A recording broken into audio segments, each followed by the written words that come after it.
Research অ্যাপটিটিউডের আমরা মূলত PYQ অর্থাৎ previous year question answer discuss করব।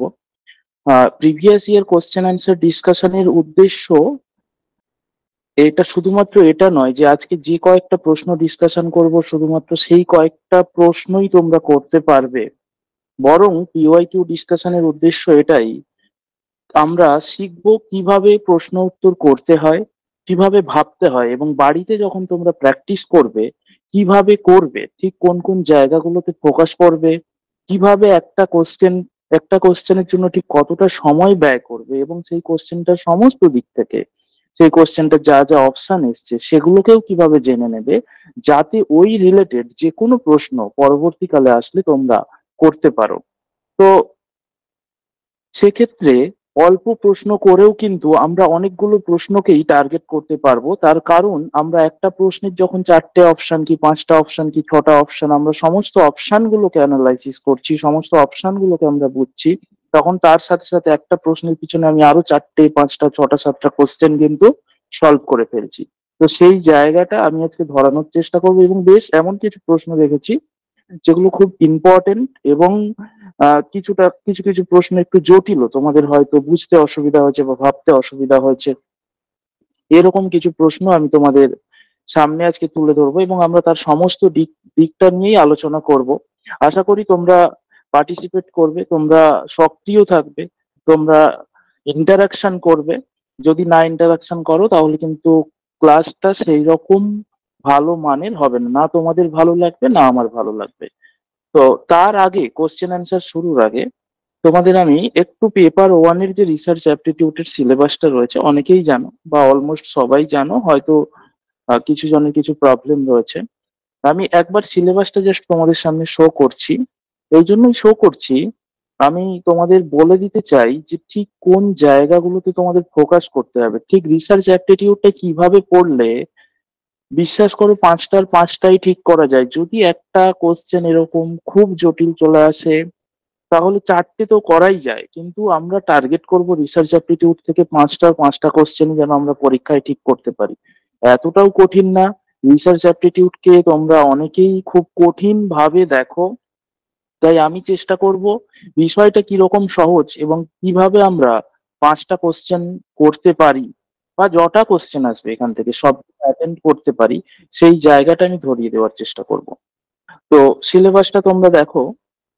রিসার্চ রয়েছে, রিসার্চের মিনিং, টাইপস, ক্যারেক্টারিস্টিক্স, এবং সাথে রয়েছে positivism, post positivistic approach to research. এই জায়গা থেকে আমরা কি কি পড়বো? এই জায়গা থেকে সব থেকে বেশি তোমাদের যে জায়গাটা ফোকাস করতে হবে সেটা হচ্ছে টাইপ। অর্থাৎ রিসার্চের কত তোমাদের ফার্স্ট কাজ হবে রিসার্চ অ্যাপটিটিউডের ইউনিট পড়া শুরু করলে, যে যেভাবে পড়ছো তোমাদের প্রথম কাজ হবে কি কি টাইপস আছে রিসার্চের, কত ধরনের টাইপস আছে, সমস্ত টাইপস গুলোকে কিন্তু আইডেন্টিফাই করা, এবং সমস্ত টাইপস গুলো নামগুলো জেনে নেওয়া, যে কত ধরনের রিসার্চ হতে পারে, ছোট বড় মাঝারি, এর মধ্যে sub point point, leading, main research, তার আন্ডারে কত ধরনের রিসার্চ হতে পারে। তো এই টাইপস থেকে প্রচুর প্রশ্ন আসে, প্রতি বছর প্রচুর প্রশ্ন আসে। আমরা অনেক টাইপস গুলোকে ওভারলুক করে যাই, শুধুমাত্র মেজর টাইপস গুলোতে ফোকাস করি, তাই আমরা ওই কোশ্চেন গুলো পড়তে পারি না, বেশি না। সমস্ত টাইপস এর নামগুলো খাতায় নোট করে প্রত্যেকের পাশে জাস্ট ওই টাইপটা বলতে কি বোঝায় একটা ছোট্ট কনসেপ্ট, 3 থেকে 4 লাইনের, এইভাবে একটা যদি নোট বানিয়ে নিতে পারো টাইপস থেকে, তোমার ধরে নাও দুটো তিনটে কোশ্চেন হয়ে গেল রিসার্চে। টাইপস থেকে প্রচুর প্রশ্ন আসে, তুমি মিলিয়ে নেবে যারা প্রিভিয়াস ইয়ার ঘাঁটছো বা প্রিভিয়াস ইয়ার করছো, দেখবে সমস্ত শিফটে সমস্ত পরীক্ষায় রিসার্চ টাইপস থেকে কিন্তু প্রচুর পরিমাণে প্রশ্ন আসছে। তো তোমার এইটা ফার্স্ট কাজ হবে, আগে টাইপস গুলোকে সব উদ্ধার করা। বাকি তো রয়েছে মিনিং, ক্যারেক্টারিস্টিক্স, যেমন পড়বে। তারপরে এই যে একটা অ্যাপ্রোচ রয়েছে positivism and post positivistic approach to research, এটা ফিলোজফিক্যাল কনসেপ্ট রিসার্চে ইমপ্লিমেন্ট করা হচ্ছে। তো এটা খুব সহজ জিনিস, আমি গল্প করে অনেকবার পড়িয়েওছি অনেককে। তো এটা সম্পর্কে একটুখানি জাস্ট কনসেপ্টটা ক্লিয়ার করে নিতে হবে, এর এক্সপোনেন্ট কে, কারা এটা শুরু করেছিলেন, কোন সময় থেকে শুরু হচ্ছিল, এবং মোস্ট ইম্পর্টেন্টলি দুটোর মধ্যে ডিফারেন্স কি, ঠিক কোন কোন রিসার্চে দুটো ব্যবহার হয়। এটা খুব সহজ জিনিস, আধা ঘন্টাতে হয়ে যাবে। তো এই জায়গাটাতে ফোকাস করবে। কিন্তু ফার্স্ট বুলেটের টাইপস, যত ধরনের রিসার্চের টাইপস হয় সেগুলো লিখে ফেলতে হবে, এটা সব থেকে ইম্পর্টেন্ট বলে আমার মনে হয়। নেক্সট বুলেটে দেখো রয়েছে মেথডস অফ রিসার্চ। এখানে যা যা মেথডস রয়েছে, এক্সপেরিমেন্টাল মেথড রয়েছে, descriptive method, historical method, qualitative and quantitative method. প্রত্যেকটা মেথডকে আমরা ডিটেলসে পড়বো, ডিটেলসে আমাদের পড়তে হবে, কারণ প্রত্যেকটা মেথড থেকে যে কোনো মুহূর্তে যে কোনো সময় কোশ্চেন আসতে পারে। তো এখানে সমস্ত মেথড অফ রিসার্চের পুরোটাই ইম্পর্টেন্ট। ঠিক মেথড অফ রিসার্চ এখানে এই জন্যই দিয়েছে, কারণ এইগুলো মেথড, এগুলো টাইপস, এগুলো হচ্ছে মেথোডোলজিক্যাল টাইপস, অর্থাৎ মেথড অনুযায়ী রিসার্চকে এইগুলোতে ভাগ করা যায়। তো সেই ভাগগুলো যখন আমরা পড়বো তাহলে এখানে ইম্পর্টেন্ট কি মেথড, আমরা দেখবো এক্সপেরিমেন্টাল রিসার্চে ঠিক কি মেথড ফলো করা হয়, ডেসক্রিপটিভ রিসার্চে ঠিক কি মেথড ফলো করা হয়। কারণ এই ধরনের রিসার্চ গুলোর মেজর ফোকাস পয়েন্ট কিন্তু মেথড, মেথড অনুযায়ী এই ধরনের রিসার্চ গুলোকে ভাগ করা হয়েছে, ক্লাসিফাইড করা হয়েছে। তাই আমরা যখন এই ধরনের রিসার্চ গুলো পড়বো, যেগুলো এখানে দেওয়া রয়েছে experimental, descriptive, historical, qualitative and quantitative, প্রত্যেকটার জন্য আলাদা আলাদা রিসার্চ মেথড রয়েছে, আলাদা আলাদা ওয়ে রয়েছে। এই পদ্ধতিতে এক্সপেরিমেন্টাল রিসার্চ করতে হয়, এই পদ্ধতিতে ডেসক্রিপটিভ রিসার্চ করতে হয়, এই পদ্ধতিতে হিস্টোরিক্যাল রিসার্চ করতে হয়।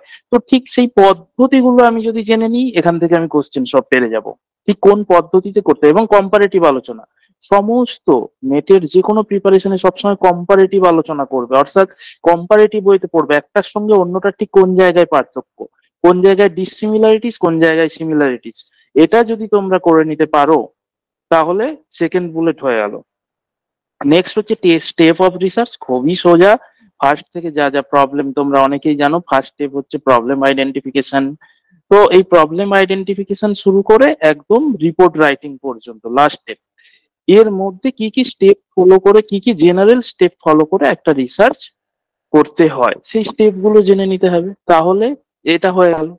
নেক্সট হচ্ছে থেসিস অ্যান্ড, এবার তুমি স্টেপে দেখে নিয়েছো কি পুরোটা, এবার তোমার থেসিস অ্যান্ড আর্টিকেল রাইটিং, অর্থাৎ একটা আর্টিকেল বা একটা রিসার্চ পেপার বা একটা থিসিস কিভাবে লিখতে হয়, তার প্রসেসটা কি, সেই লেখার প্রসেসটা কি, সেই ফরম্যাটিংটা কি, রেফারেন্স বলে একটা ব্যাপার আছে, কি স্টাইলে রেফারেন্স করতে হয়, সেই স্টাইলগুলো কি কি, এই জায়গাটা কিন্তু জেনে নিলে আমাদের থিসিস এবং আর্টিকেল রাইটিং এর জায়গাটা হয়ে যাবে। এখান থেকে কোশ্চেন সবসময় আসে না, কিন্তু মাঝে মাঝে এক আধবার আসে।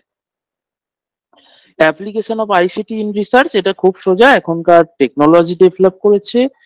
আইসিটি বলতে ইনফরমেশন এন্ড কমিউনিকেশন টেকনোলজি, তার কোন কোন রিসার্চের কোন কোন জায়গায় সেই আইসিটি গুলো, টেকনোলজিটা আমরা ব্যবহার করে রিসার্চটা খুব সহজে সুন্দরভাবে আমরা দ্রুত করে নিতে পারবো, সেই জায়গাটা আমাদের এখান থেকে জানতে হবে। আর হচ্ছে রিসার্চ এথিক্স, দেখো যে কোনো কাজ করতে গেলে তার একটা এথিক্যাল দিক থাকে, রিসার্চেরও সেরকম এথিক্যাল দিক আছে। তুমি অন্যের কপি করতে পারবে না, তুমি লোকের কপি করে প্রেজেন্ট করে দিতে পারবে না, রিপোর্ট লিখে দিতে পারবে না, তাহলে কিন্তু তোমার, কারণ research is a original work, research তোমার অরিজিনাল ওয়ার্ক, রিসার্চের মধ্যে অরিজিনালিটি থাকবে, তোমার নিজস্ব ডিসকভার থাকবে, তোমার নিজস্ব এক্সপ্লোরেশন থাকবে, সেটাই রিসার্চ। তো রিসার্চ এথিক্সে সেই জায়গাটা মেনটেন করতে বলা হয়েছে। তো আমি চেষ্টা করেছি মোটামুটি ঘুরিয়ে ফিরিয়ে বিভিন্ন টপিক থেকে আজকের কোশ্চেন গুলো রাখার, যেগুলো এসছে এবং আমার মনে হয়েছে তোমাদের বুঝতে অসুবিধা হতে পারে সেই ধরনের কোশ্চেন গুলো, এবং তার মধ্যে আমরা আরো বেশ কিছু রিসার্চের জায়গা পাবো যেগুলো আমরা বুঝবো আজকে। তো রিসার্চটাকে যদি তোমরা এইভাবে করতে পারো খাতায় লিখে লিখে এবং প্রত্যেকটা জায়গা সুন্দর করে বুঝে নিতে, রিসার্চ কিছুই না, রিসার্চ হচ্ছে ক্লারিটি। রিসার্চে স্কোর করার জন্য কি দরকার, ক্লারিটি অফ কনসেপ্ট। তোমার যদি কনসেপ্ট ক্লিয়ার থাকে এবং তোমার জানা থাকে কত টাইপস হয়, প্রত্যেকটা টাইপস বলতে কি বোঝায়, প্রত্যেকটা মেথোডোলজিক্যাল রিসার্চে কি কি মেথড ফলো করা হয়, কি এথিক্স ফলো করতে হয় রিসার্চ লিখতে গেলে, কি স্টাইল ফলো করতে হয়, কি স্টেপ ফলো করতে হয়, অর্থাৎ তুমি অ্যাজ এ রিসার্চার নিজেকে দেখবে একটা রিসার্চ করতে গেলে ঠিক কি কি করতে হয়, কি কি জানতে হয়, সেটা পুরোটা জেনে গেলেই তোমার রিসার্চের পাঁচটা পাঁচটা কোশ্চেন হয়ে যাবে। ফাঁকি দিলে, প্রথম কথা তো ফাঁকি দিলে কিছুই হবে না, পাঁচটার পাঁচটা কেন, একটাও নাও হতে পারে।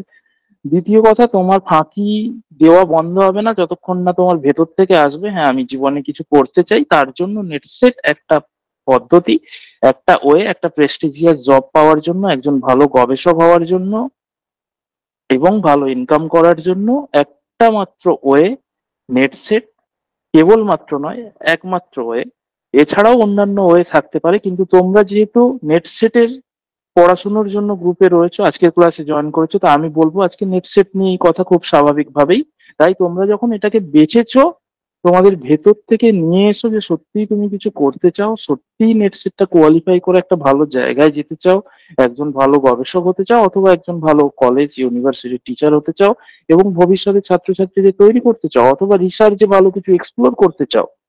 তো সেই জায়গাটা যদি ভাবতে পারো, তাহলে তোমার পাঁচটার পাঁচটা করার জন্য যা যা আমি বললাম, সেইটুকু পরিশ্রম করাটা খুব বেশি কঠিন মনে হবে না। কিন্তু তোমার ভেতর থেকে যদি না আসে তাহলে অনেক কঠিন মনে হবে, করতেও ইচ্ছে করবে না। আর আমি জানি আজকে যতজন আছো তার মধ্যে হয়তো 10% ছাত্রছাত্রী, খুব ম্যাক্সিমাম, আমি যা বলছি তাই করবে। তাই তারাই লাইফে কিছু করবে, বাকিরা কিছু করতে পারবে না। এবং এবার সেই 10%-এর মধ্যে কারা থাকবে সেটা তোমাদের ওপর। যাই হোক, তো আমরা এগিয়ে যাই সামনের দিকে। আজকের যে আলোচনার বিষয়বস্তু ছিল পিওয়াইকিউ ডিসকাশন এবং সলিউশন রিসার্চ অ্যাপটিটিউড থেকে। তো আমরা শুরু করি, তোমরা পার্টিসিপেট করবে, একটু ইন্টারাকশন করবে, জিজ্ঞেস করলে বলবে, আর তারপর আমি শেষে অবশ্যই তোমাদের বলবো বিষয়গুলো। আচ্ছা, প্রথম কোশ্চেন অনেকেই হয়তো পারবে, তাও দেখো কোশ্চেনটাতে কি বলা হয়েছে: qualitative content analysis of documents relating to different time periods corresponds two which of the following research design. এটা একটু উত্তর দেওয়ার চেষ্টা করো। এই প্রশ্নটাতে ঠিক কি উত্তর আসতে পারে বলে তোমাদের মনে হচ্ছে?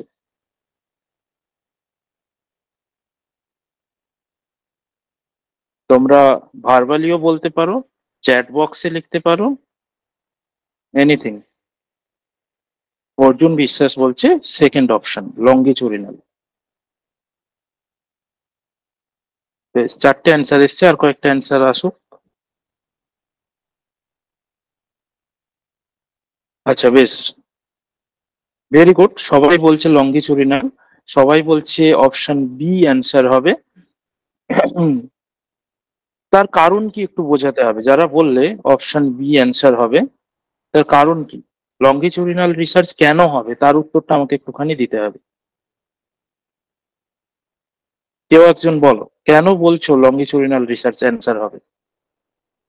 স্যার, কারণ লং নিউট্রিশনাল যে রিসার্চ, এটাতে হচ্ছে ডিফারেন্ট, মানে মানে অনেক দীর্ঘদিন সময় ধরে একই ব্যক্তির উপর বা একই কোনো জিনিসের উপর আমরা এই রিসার্চটা করে থাকি। এখানে যেহেতু ডিফারেন্ট হুম, টাইম পিরিয়ডস বলেছে, তাহলে একই বস্তুর উপরে বা একই ব্যক্তির উপরে আমরা অনেক দিন ধরে একটা নির্দিষ্ট গ্যাপ অন্তর অন্তর আমরা তার উপর সেই রিসার্চটা করে থাকবো। তাই এটা লং নিউট্রিশনাল হয়। বেশ, ভেরি গুড, এক্সিলেন্ট অর্জুন। অর্থাৎ এই কোশ্চেনটাতে তাই বলা হয়েছে qualitative content analysis. Content analysis ও রিসার্চের একটা টাইপস, যেটা অ্যানালাইসিসের টাইপস, যেটা কোয়ালিটেটিভ রিসার্চে করা হয়। সেটাতে বলা হয়েছে relating to different Times period, অর্থাৎ বিভিন্ন পিরিয়ডে, আজকে করলাম, আবার এক বছর, বছরের পর বছর ধরে ডিফারেন্ট টাইম পিরিয়ডে আমরা যখন এই ধরনের রিসার্চ করব, লঙ্গিচুরিনাল রিসার্চ হবে। কারণ লঙ্গিচুরিনাল এরকম ডিফারেন্ট টাইমস পিরিয়ডে করা হয়, দীর্ঘ সময় ধরে করা হয়। এখানে দেখো আরো তিনটে অপশন রয়েছে। তাই তোমরা ঠিক বলেছো, কারেক্ট অ্যান্সার লঙ্গিচুরিনাল রিসার্চ। এখানে দেখো আরো তিনটে অপশন রয়েছে। কি কি অপশন রয়েছে? Cross sectional, case study, comparative. সেগুলো সম্পর্কেও আমাদের একটু জানতে হবে। ক্রস সেকশনাল রিসার্চ কি, কে বলবে?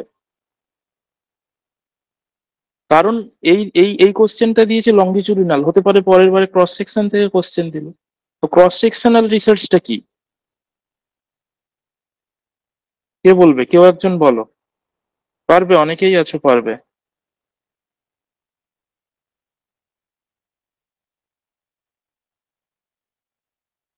অর্জুন বলতে চাইছো, বলো। স্যার, ক্রস সেকশনাল রিসার্চে একই মানে বিভিন্ন বস্তু বা বিভিন্ন গ্রুপের উপর একই সময়ে মানে আমরা এই রিসার্চটা করে থাকি। অর্থাৎ আমরা 5টা গ্রুপ নিলাম, তো 5টা গ্রুপের উপর একই সময়ে আমরা হচ্ছে পর্যায় মানে সেম টাইমে সেম ডিউরেশনে আমরা হচ্ছে এই ক্রস সেকশনাল রিসার্চটা করে থাকবো আর কি।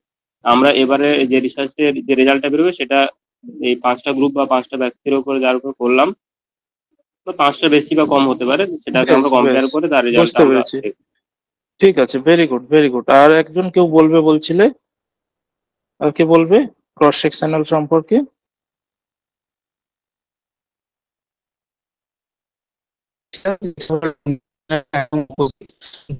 সীমন্ত, তোমার সব কথা কেটে যাচ্ছে।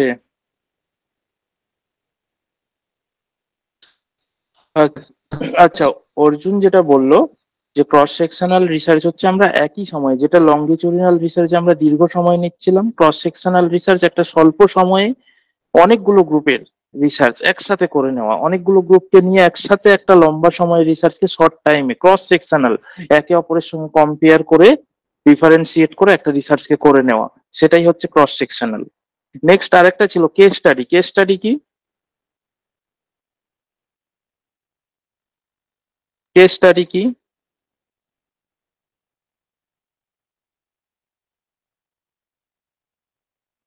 কে বলবে? কেস স্টাডি অর্জুন বাদ দিয়ে আর কে বলবে বাকিরা? বলো বলো, কে বলতে চাও? কেস স্টাডি কি? বলো বলো, হেজিটেট করার কিছু নেই। সীমন্ত, হ্যান্ড রেজ করছো কিন্তু তোমার কথা তো শোনা যাচ্ছিল না, বলো দেখি আরেকবার। স্যার, কেস স্টাডি হলো এরকম একটা পদ্ধতি যেখানে বর্তমান সময়ের কোনো বিষয়কে, মানে কোনো সিচুয়েশনে বর্তমান পরিস্থিতি কি রয়েছে সেই বিষয়ে, মানে ডিপলি বা অনেক ডেপ থেকে স্টাডি করা হয় যে পদ্ধতির মাধ্যমে। হ্যাঁ, কেস স্টাডি বলতে কোনো একটা বিষয় ইন ডেপথ স্টাডি করা হয়, একটা ছোট্ট ইউনিটের, একটা ইউনিটের একজন মানুষ হতে পারে, সেটা একটা প্রতিষ্ঠান হতে পারে, একদল গ্রুপ হতে পারে। কেস মানে যারা ইউনিক, যেমন ইউপিএসসি টপার বা ক্যালকাটা ইউনিভার্সিটি, যারা ইউনিক, যারা কিছু করেছে বা করেনি, এবারে যে থেকে বাইরে, তাদের ওপর আমরা কেস স্টাডি করি, তাদের ইন ডেপথ অ্যানালাইসিস করি। বেশ, আর একটা আছে কম্পারেটিভ রিসার্চ। কম্পারেটিভ রিসার্চ কি? ফটাফট বলো, এগুলো সহজ জিনিস। কম্পারেটিভ রিসার্চ কি? স্যার, দুটো রিসার্চের মধ্যে তুলনা করা। হ্যাঁ, দুটো রিসার্চের মধ্যে, ভেরি গুড, দুটো রিসার্চের মধ্যে তুলনা বলবো, অথবা দুটো রিসার্চের মধ্যে তুলনা না বলে আমরা বলবো দুটো বিষয়ের মধ্যে যখন আমরা তুলনা করব, দুটো ঘটনার মধ্যে কম্পেয়ার করব, দুটো ভ্যারিয়েবলের মধ্যে রিসার্চের মাধ্যমে কম্পেয়ার করব, সেটাকেই বলা হচ্ছে কম্পারেটিভ রিসার্চ। খুব ভালো। তো দেখো, একটা কোশ্চেন যখন সলভ করবে তার এই রকম ভাবে যদি তোমরা, এই যে আমি বললাম টাইপস গুলো কোত্থেকে পাবে? প্রিভিয়াস যত কোশ্চেন এসছে সেখানে তো অপশানে গেলেই তোমরা অনেক টাইপস পাবে, সবগুলো তোমরা খাতায় 2 লাইন 3 লাইন করে লিখে নাও এবং 2 লাইনে বুঝে নাও ঠিক সেই রিসার্চটা কি। তাহলে যেই কোশ্চেন দেখবে তোমার, আচ্ছা এটা কেস স্টাডি, আচ্ছা এটা ক্রস সেকশনাল, এটা লঙ্গিচুডিনাল, তুমি ফট করে বলতে পারবে। তো এই টাইপস একটা কোশ্চেন শুধুমাত্র তার উত্তরটা দেখে বেরিয়ে যেও না, আরো যে বাকি 3টে অপশন থেকে গেল সেই 3টে সম্পর্কে জেনে নাও, কারণ সেই 3টে অপশন থেকেও কিন্তু নেক্সট বারে কোশ্চেন আসার প্রবল সম্ভাবনা থাকে। এইভাবে যদি কোশ্চেন সলভ করো, তোমাদের 5টার 5টা করতে কেউ আটকাতে পারবে না। এটা আমরা দেখলাম। Next question, question number 2। According to the UGC regulation 2018 on plagiarism, a student will have to submit a revised thesis for which of the following similarities of thesis? এটা সম্পর্কে কারো কোনো ধারণা আছে?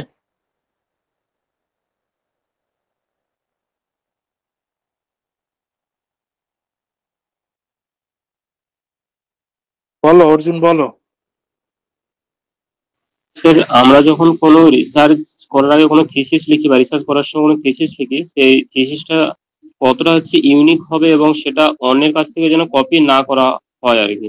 এবং হুম এমনটা হুম আমরা হয়তো কোনো কারো কাছ থেকে কোনো কিছু নিলাম, কিন্তু হুম সেই ক্রেডিটটা তাকে আমরা দিলাম নি, সেটা হচ্ছে নিজের নামে চালিয়ে দিলাম, তখন হুম সেটা হুম হচ্ছে হুম প্লাগারিজমের মধ্যে চলে আসবে।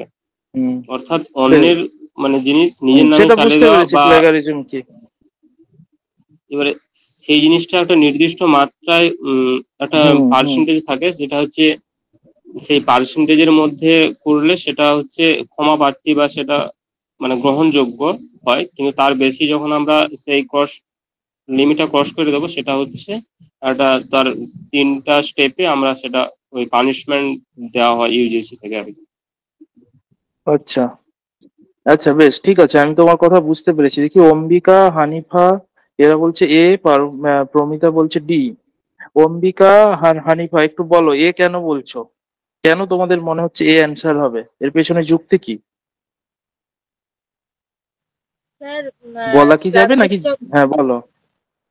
স্যার প্লাগারিজমের যে লেভেলগুলো আছে, লেভেল 1, লেভেল 2, লেভেল 3, তো লাস্ট লেভেলটা আমরা জানি যে 60%, অ্যাবাভ 60%। তো হুম এখানে স্যার অপশন আছে 12%, 27%, 46%। আর হুম 66% লেভেলগুলোর মধ্যে পড়ে না, প্লাগারিজমের লেভেল মধ্যে পড়ে না, তাই স্যার আমি অ্যান্সার 1, 2, 3 করেছি।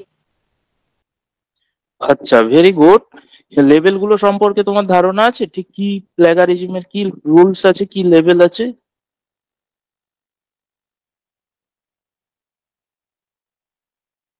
আচ্ছা দেখো, প্রশ্নটাতে বলেছে, প্রথমে জানিয়ে দিই তোমাদের, অপশন কারেক্ট অ্যান্সার হচ্ছে 1, 2, 3, অর্থাৎ যেটা অপশন এ তে ছিল 1, 2, 3 অ্যান্সার হবে।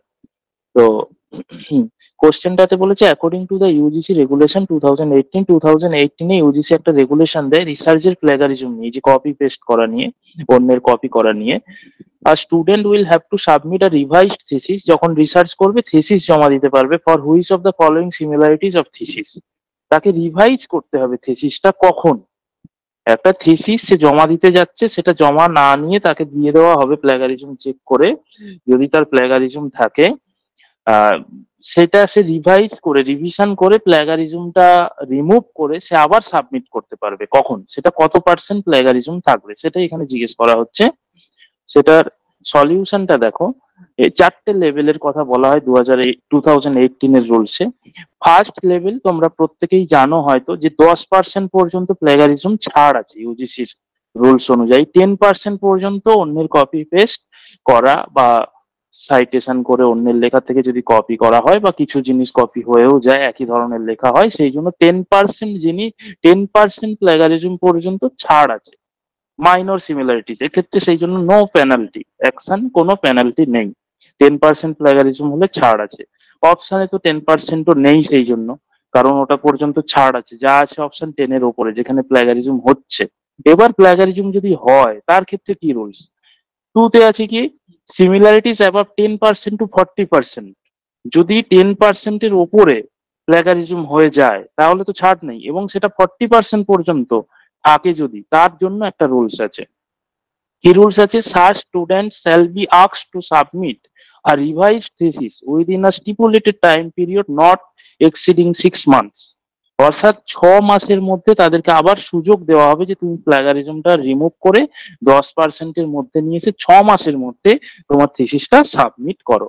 তাহলে এই 12% হচ্ছে 10 থেকে 40-এর মধ্যে পড়ছে, 27 হচ্ছে 10 থেকে 40-এর মধ্যে পড়ছে, তাহলে 1, 2 অ্যান্সারে চলে আসলো, 1, 2, 12, 27 আসলেও কিন্তু রিভাইজ করে জমা দিতে পারবে, তাহলে 1, 2 হয়ে গেল। তারপরের রুলস কি আছে, সিমিলারিটিস অ্যাবাভ 40% to 60%, 40%-এর থেকে যদি 60% পর্যন্ত সিমিলারিটিস থাকে সেক্ষেত্রে কি আছে রুলস, সেক্ষেত্রে রুলস আছে such students shall be debarred from submitting a revised thesis for a period of 1 year। তাদেরকে 1 বছর সময় দেওয়া হবে, 1 বছরের মধ্যে তাদেরকে প্লেগারিজম রিমুভ করে জমা দিতে হবে, রিসাবমিট করতে হবে, রিভাইজ করতে হবে। তাহলে দেখো 40 থেকে 60-এর মধ্যে করলেও কিন্তু রিভাইজ করার সুযোগ পাচ্ছে। 46টা হচ্ছে 40 থেকে 60-এর মধ্যে 46%, তাহলে 1, 2, 3 এই 12%, 27%, 46% থাকলে কিন্তু আমরা থিসিস রিভাইজ করার সুযোগ পাচ্ছি। লাস্ট রুলস কি আছে, অ্যাবভ 60% যদি সিমিলারিটিস হয় সেক্ষেত্রে such student registration for that programme shall be cancelled, অর্থাৎ পিএইচডি রেজিস্ট্রেশন ক্যান্সেলড হয়ে যাবে, আর কোন রকম সুযোগ দেওয়া হবে না। তাই 60%-এর মধ্যে থাকলেই রিভাইজ করার সুযোগ পাওয়া যাচ্ছে। দেখো 4, 5 অপশন কিন্তু 60%-এর ওপরে, তখন রিভাইজ করার সুযোগ নেই। আর কোশ্চেনে তাই জানতে চাওয়া হয়েছে কখন রিভাইজ করার সুযোগ থাকবে, তাহলে 12%, 27%, 46%, 1, 2, 3 অ্যান্সার হবে। আশা করি যাই পার্সেন্টেজ দিক এখানে এই কোশ্চেনটা আর কোনোদিন ভুল হবে না, যদি বুঝে গিয়ে থাকো। সবার বোঝা গেছে না? কারো কোনো ডাউট থাকলে প্রশ্ন করো, যদি কোনো না বোঝা কিছু থেকে গিয়ে থাকে বা কারো কোনো ডাউট থেকে থাকে প্রশ্ন করো। বেশ, আমরা নেক্সট কোশ্চেনে যাই। স্যার এতদিনে স্যার জানতে পারতাম না, কিন্তু আপনার ক্লাসটা মানে এই বুঝে স্যার অনেকটা সুবিধা হলো, মানে জানার একটা হলো ভালো। হ্যাঁ, এই দেখো, যখন কোনো কোশ্চেন জানবে না, শুধু সঠিক উত্তরটা জানবে না, সব জিনিসগুলো কেন এটা অ্যান্সার হলো। আমি তোমাদেরকে যেই প্রশ্নটা করছি, আচ্ছা তোমরা যে বলছো কেন, কেন হলো, কেন অন্য, শুধুমাত্র কেন এটা অ্যান্সার হলো তা না, অন্যগুলো কেন হবে না সেটাও ডিটেলসে জেনে নিলে তোমার এই রিলেটেড, প্ল্যাগারিজম রিলেটেড আর যাই কোশ্চেন আসুক কোনোদিন ভুল হবে না। এই নাম্বারগুলো, এটাতে তুমি অ্যান্সার জেনে নিলে, প্র্যাকটিস করে পরীক্ষা হলে গেলে দেখলে এই নাম্বার গুলোই চেঞ্জ হয়ে গেছে, পার্সেন্টেজ গুলো 12 এর জায়গায় 22 করে দিয়েছে, তাহলে তখন স্যার তুমি কি বলছি, অ্যান্সার দেবে? স্যার বলছি যে কোশ্চেনে মানে থাকবে যে রিভাইজ, তারপর ক্যান্সেল, এরকম কোশ্চেন হুম, থাকবে। হ্যাঁ হ্যাঁ হ্যাঁ, ক্যান্সেল থাকলে তোমরা বুঝে গেলে 60%-এর উপরে হলে সেটা অ্যান্সার করতে পারবে। ঠিক আছে, ঠিক আমরা আছে নেক্সট কোশ্চেনে যাবো। স্যার। তিনটা। হ্যালো। হ্যাঁ বলো বলো বলো। স্যার, স্যার যদি অনুমতি দেন স্যার বলতে পারি? হ্যাঁ নিশ্চয়ই নিশ্চয়ই। স্যার, স্যার বলছি এই এই প্রশ্ন থেকে যেটা আমরা উত্তর স্বরূপ জানলাম, যদি 10%-এর নিচে হয় মানে হুম প্যাগারিজমের জায়গাটা, হুম সেই হুম। ক্ষেত্রে মানে কোনরূপ আমাদের সংশোধনীর বা সংশোধনের প্রয়োজন না নেই। না, যদি প্রয়োজন নেই। 10 থেকে, হ্যাঁ মানে যদি কেবলমাত্র বিটুইন দেন 10 to 50 অর্থাৎ 10 থেকে 50-এর মধ্যে হয়, মানে এখানে যেটা উল্লিখিত ছিল 46%, তার মধ্যে হয় 10 থেকে তখন, 40-এর মধ্যে। হ্যাঁ স্যার মানে এখানে 46% ছিল না, হুম হুম হুম। মানে সেটাকে আমি বিটুইন করলাম 50%, মানে আচ্ছা 10 থেকে 50%-এর অন্তর্বর্তী যদি হয়, সেই ক্ষেত্রে আমি মানে প্যাগারিজমের ক্ষেত্রে সংশোধনীর জায়গাগুলো পাবো। And then upper then 15%, that between then 16%, বা আপার দেন 16% যদি হয়, সেই ক্ষেত্রে পুরো পিএইচডির এই থিসিস প্রোগ্রামটাই আমার ক্যান্সেলেশন হবে, তাই তো স্যার? না, একটুখানি ভুল হলো। হুম। 10 থেকে 40%, 10 থেকে 60% পর্যন্ত থাকলে আপনি রিভাইজ করার সুযোগ পাচ্ছেন। 10 to 16% পর্যন্ত আপনার যদি প্লেগারিজম থাকে তাহলে আপনি রিভাইজ করার সুযোগ পাচ্ছেন। যদি 60%-এর ওপরে চলে যায় তাহলে পিএইচডি রেজিস্ট্রেশনটা ক্যান্সেল হচ্ছে। Okay sir. না না স্যার, মানে প্রশ্নে উল্লিখিত উত্তর মোতাবেক স্যার প্রশ্নটা একবার দেখালে, ওখানে হ্যাঁ 46 এর নিশ্চয়ই। পর স্যার কত ছিল? ওকে স্যার, ওকে 66 ছিল, আমি 56 ভেবেছিলাম। 66 না, ঠিক আছে স্যার, ঠিক আছে স্যার, খুব 56 ভালো থাকলে লাগলো কিন্তু স্যার উত্তরটা। উত্তর হতো না। হ্যাঁ হ্যাঁ হ্যাঁ। তা সেই, 66 ছিল। হ্যাঁ সেই ক্ষেত্রে স্যার 1 2 3 4 চারটে অপশনই হতো যদি 56 থাকতো। একদম 100%, very good. Okay sir, thank you. বেশ, আমরা নেক্সট কোশ্চেনে যাই।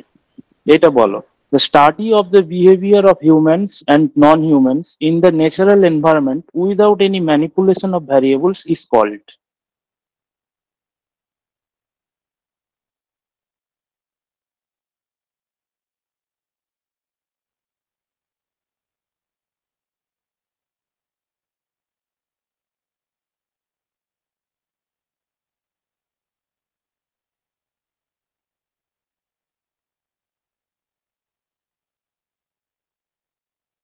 আচ্ছা, শ্রেয়া বলছে এ, সীমন্ত বলছে এ।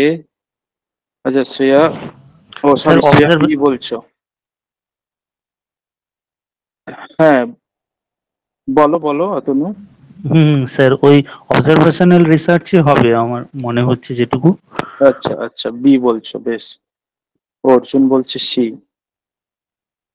আচ্ছা বেশ, এটা নিয়ে তার মানে তোমাদের মধ্যে কনফিউশন রয়েছে, কেউ এ বলছো, কেউ বি বলছো, কেউ সি বলছো। আচ্ছা, একটু আমরা কোশ্চেনটা দেখে নিই এখানে কি বলছে। The study of the behaviour of humans and non humans, অর্থাৎ আমরা যখন হিউম্যান অথবা নন হিউম্যানসদের বিহেভিয়ার নিয়ে স্টাডি করছি in the natural environment. Natural environment মানে যেখানে আমরা এনভায়রনমেন্টকে আর্টিফিশিয়াল করিনি, এনভায়রনমেন্টকে কন্ট্রোল করছি না, ম্যানিপুলেট করছি না, ন্যাচারাল সেটিং এ যেমনটা আছে তেমন। কিছু ছেলে মেয়ে ক্লাস করছে, কিছু ছেলে মেয়ে রাস্তায় ঘুরছে, কিছু মানুষ শপিং করছে, তুমি তাদেরকে অবজার্ভ করছো, তাদেরকে কোনোভাবে তুমি ম্যানিপুলেট করছো না, তাদেরকে কোনোভাবে তুমি সিচুয়েশনকে কন্ট্রোল করছো না, without any manipulation of variable, তুমি জাস্ট অবজার্ভ করছো। সে হিউম্যান হতে পারে অথবা নন হিউম্যান হতে পারে। তোমার বাড়িতে বিড়ালটা ঘোরাঘুরি করছে, কিছু কুকুর রাস্তার মধ্যে খাবার নিয়ে লড়াই করছে, এই যে তুমি অবজার্ভ করছো, এটা তার মানে অবজারভেশনাল রিসার্চ। যখন আমরা ম্যানিপুলেশন ছাড়াই, আমরা হিউম্যান হোক কিংবা নন হিউম্যান হোক, তাদের উপর তাদের ন্যাচারাল এনভায়রনমেন্টে স্টাডি করি, সেটা হচ্ছে অবজারভেশনাল রিসার্চ। তাই যারা বি বলেছো তারা কারেক্ট বলেছো। এবার আরো বাকি তিনটে রিসার্চ এখানে ছিল, কি ছিল? Quasi experimental research, subjective research, anthropometric research. Quasi experimental research কি কেউ বলতে পারবে? কোয়াসি এক্সপেরিমেন্টাল রিসার্চ এখানে কেন হলো না অ্যান্সার? কেন কোয়াসি এক্সপেরিমেন্টাল রিসার্চ অ্যান্সার হলো না? কারণ কোয়াসি এক্সপেরিমেন্টাল রিসার্চে আমরা কিন্তু ম্যানিপুলেশন করে থাকি অল্প বিস্তর।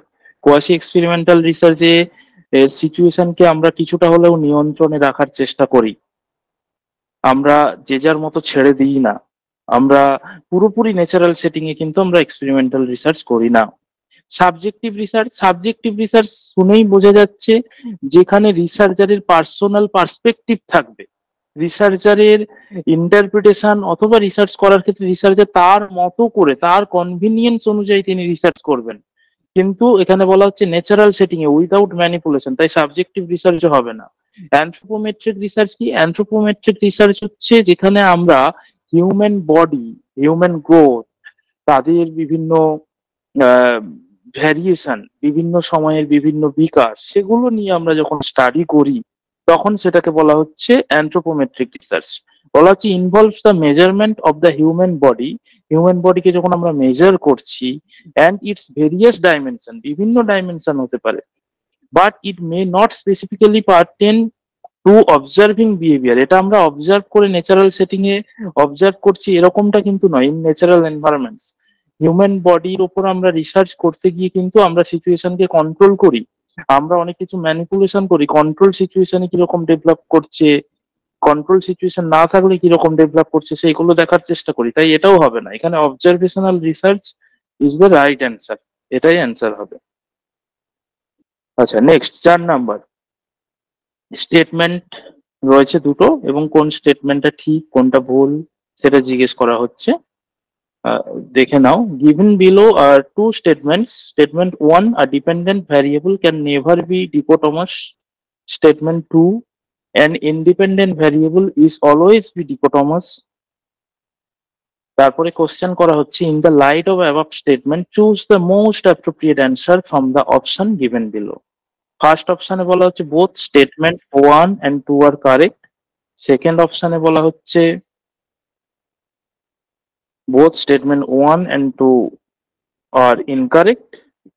অপশন সি তে বলা হচ্ছে statement 1 is correct but 2 is incorrect. D তে বলা হচ্ছে statement 1 is correct but statement 2 is incorrect. তোমাদের কি মনে হচ্ছে?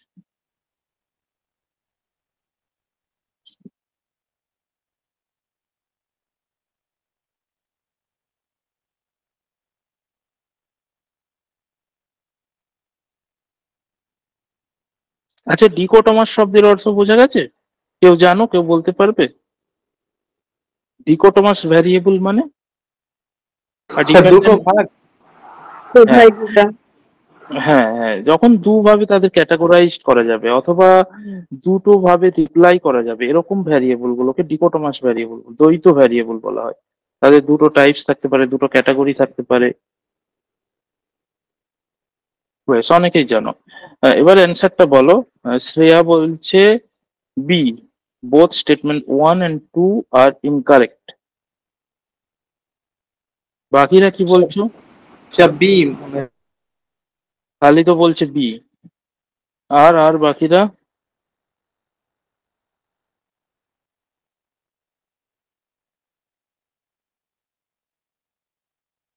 আচ্ছা বেশ, আমরা পল্লবী বলছে বি, বেশ আমরা অ্যান্সারটা দেখে নিই।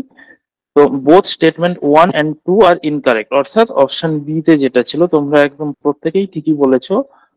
আর আমি যেটা তোমাদের বলছিলাম ডিকোটোমাস ভ্যারিয়েবল, তোমরা অনেকেই জানো, তাও আর একটুখানি বলে দিই। বলা হচ্ছে dichotomous variable is a variable that has only two possible values or categories. যেটা দুটো পসিবল ভ্যালুস বা ক্যাটাগরিজ থাকবে সেটা হচ্ছে dichotomous. Dichotomous variables are also known as binary variables. কেন বাইনারি? তোমরা জানো বাইনারি ডিজিট মানে দুটো ডিজিট, তাই বাইনারি। বাইসাইকেল, দুটো চাকা আছে বলে বাইসাইকেল বলা হয়। তো যার দুটো থাকবে অর্থাৎ দুটো ক্যাটাগরি বা দু ধরনের ভ্যালু থাকবে সেটাকে বাইনারি ভ্যারিয়েবলস বলা হচ্ছে। যেমন gender, male female, coin toss করলে কি হতে পারে, হেড অথবা টেল আসতে পারে। তো তাই সেটাও কিন্তু ডিকোটোমাস ভ্যারিয়েবল। এমপ্লয়মেন্ট স্ট্যাটাস কি হতে পারে, হয় তুমি এমপ্লয়েড হবে অথবা আনএমপ্লয়েড হবে, দুটো ক্যাটাগরি, তাই এটাও ডিকোটোমাস ভ্যারিয়েবল। টেলিভিশন কি, ওয়াচিং টেলিভিশন তুমি লাইক করতে পারো অথবা ডিসলাইক করতে পারো, ডিকোটোমাস ভ্যারিয়েবল। কোশ্চেনে ছিল আর dependent variable can never be dichotomous, বলা হচ্ছে একটা ডিপেন্ডেন্ট ভ্যারিয়েবল কখনোই ডিকোটোমাস হতে পারে না। কেন হতে পারে না? যেমন যদি ডিপেন্ডেন্ট ভ্যারিয়েবল, যে ওয়াচিং টেলিভিশন যদি থাকে ডিপেন্ডেন্ট ভ্যারিয়েবলে, তাহলে ডিকোটোমাস হতে পারে। যদি আবার বলা হচ্ছে an independent variable is always be dichotomous, না অলওয়েজ হবে এরকম কোনো কথা নেই। এমন কোনো ভ্যারিয়েবল যেটা থাকবে যার দুটো ক্যাটাগরি না, দুটোর বেশি ক্যাটাগরি হতে পারে। যেমন ইনকাম, ইনকাম হতে পারে মিডিল ইনকাম, লোয়ার ইনকাম, আপার ইনকাম, সোশিও ইকোনমিক স্ট্যাটাস, তো এগুলো হচ্ছে ইন্ডিপেন্ডেন্ট ভ্যারিয়েবল হতে পারে, সেখানে কিন্তু ডিকোটোমাস ক্যারেক্টারিস্টিক্স নেই, তাই দুটোই ভুল। তাই B is the right answer, both statement 1 and 2 are incorrect. Very good. Next question number 5।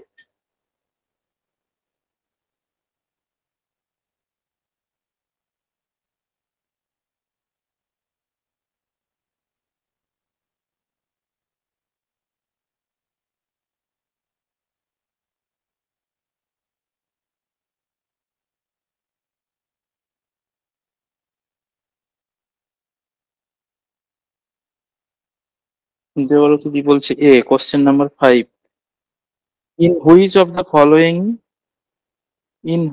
The following researches attempts are made to establish context-free generalization? Context-free generalization. In which of the following researches attempts are made to establish context-free generalization?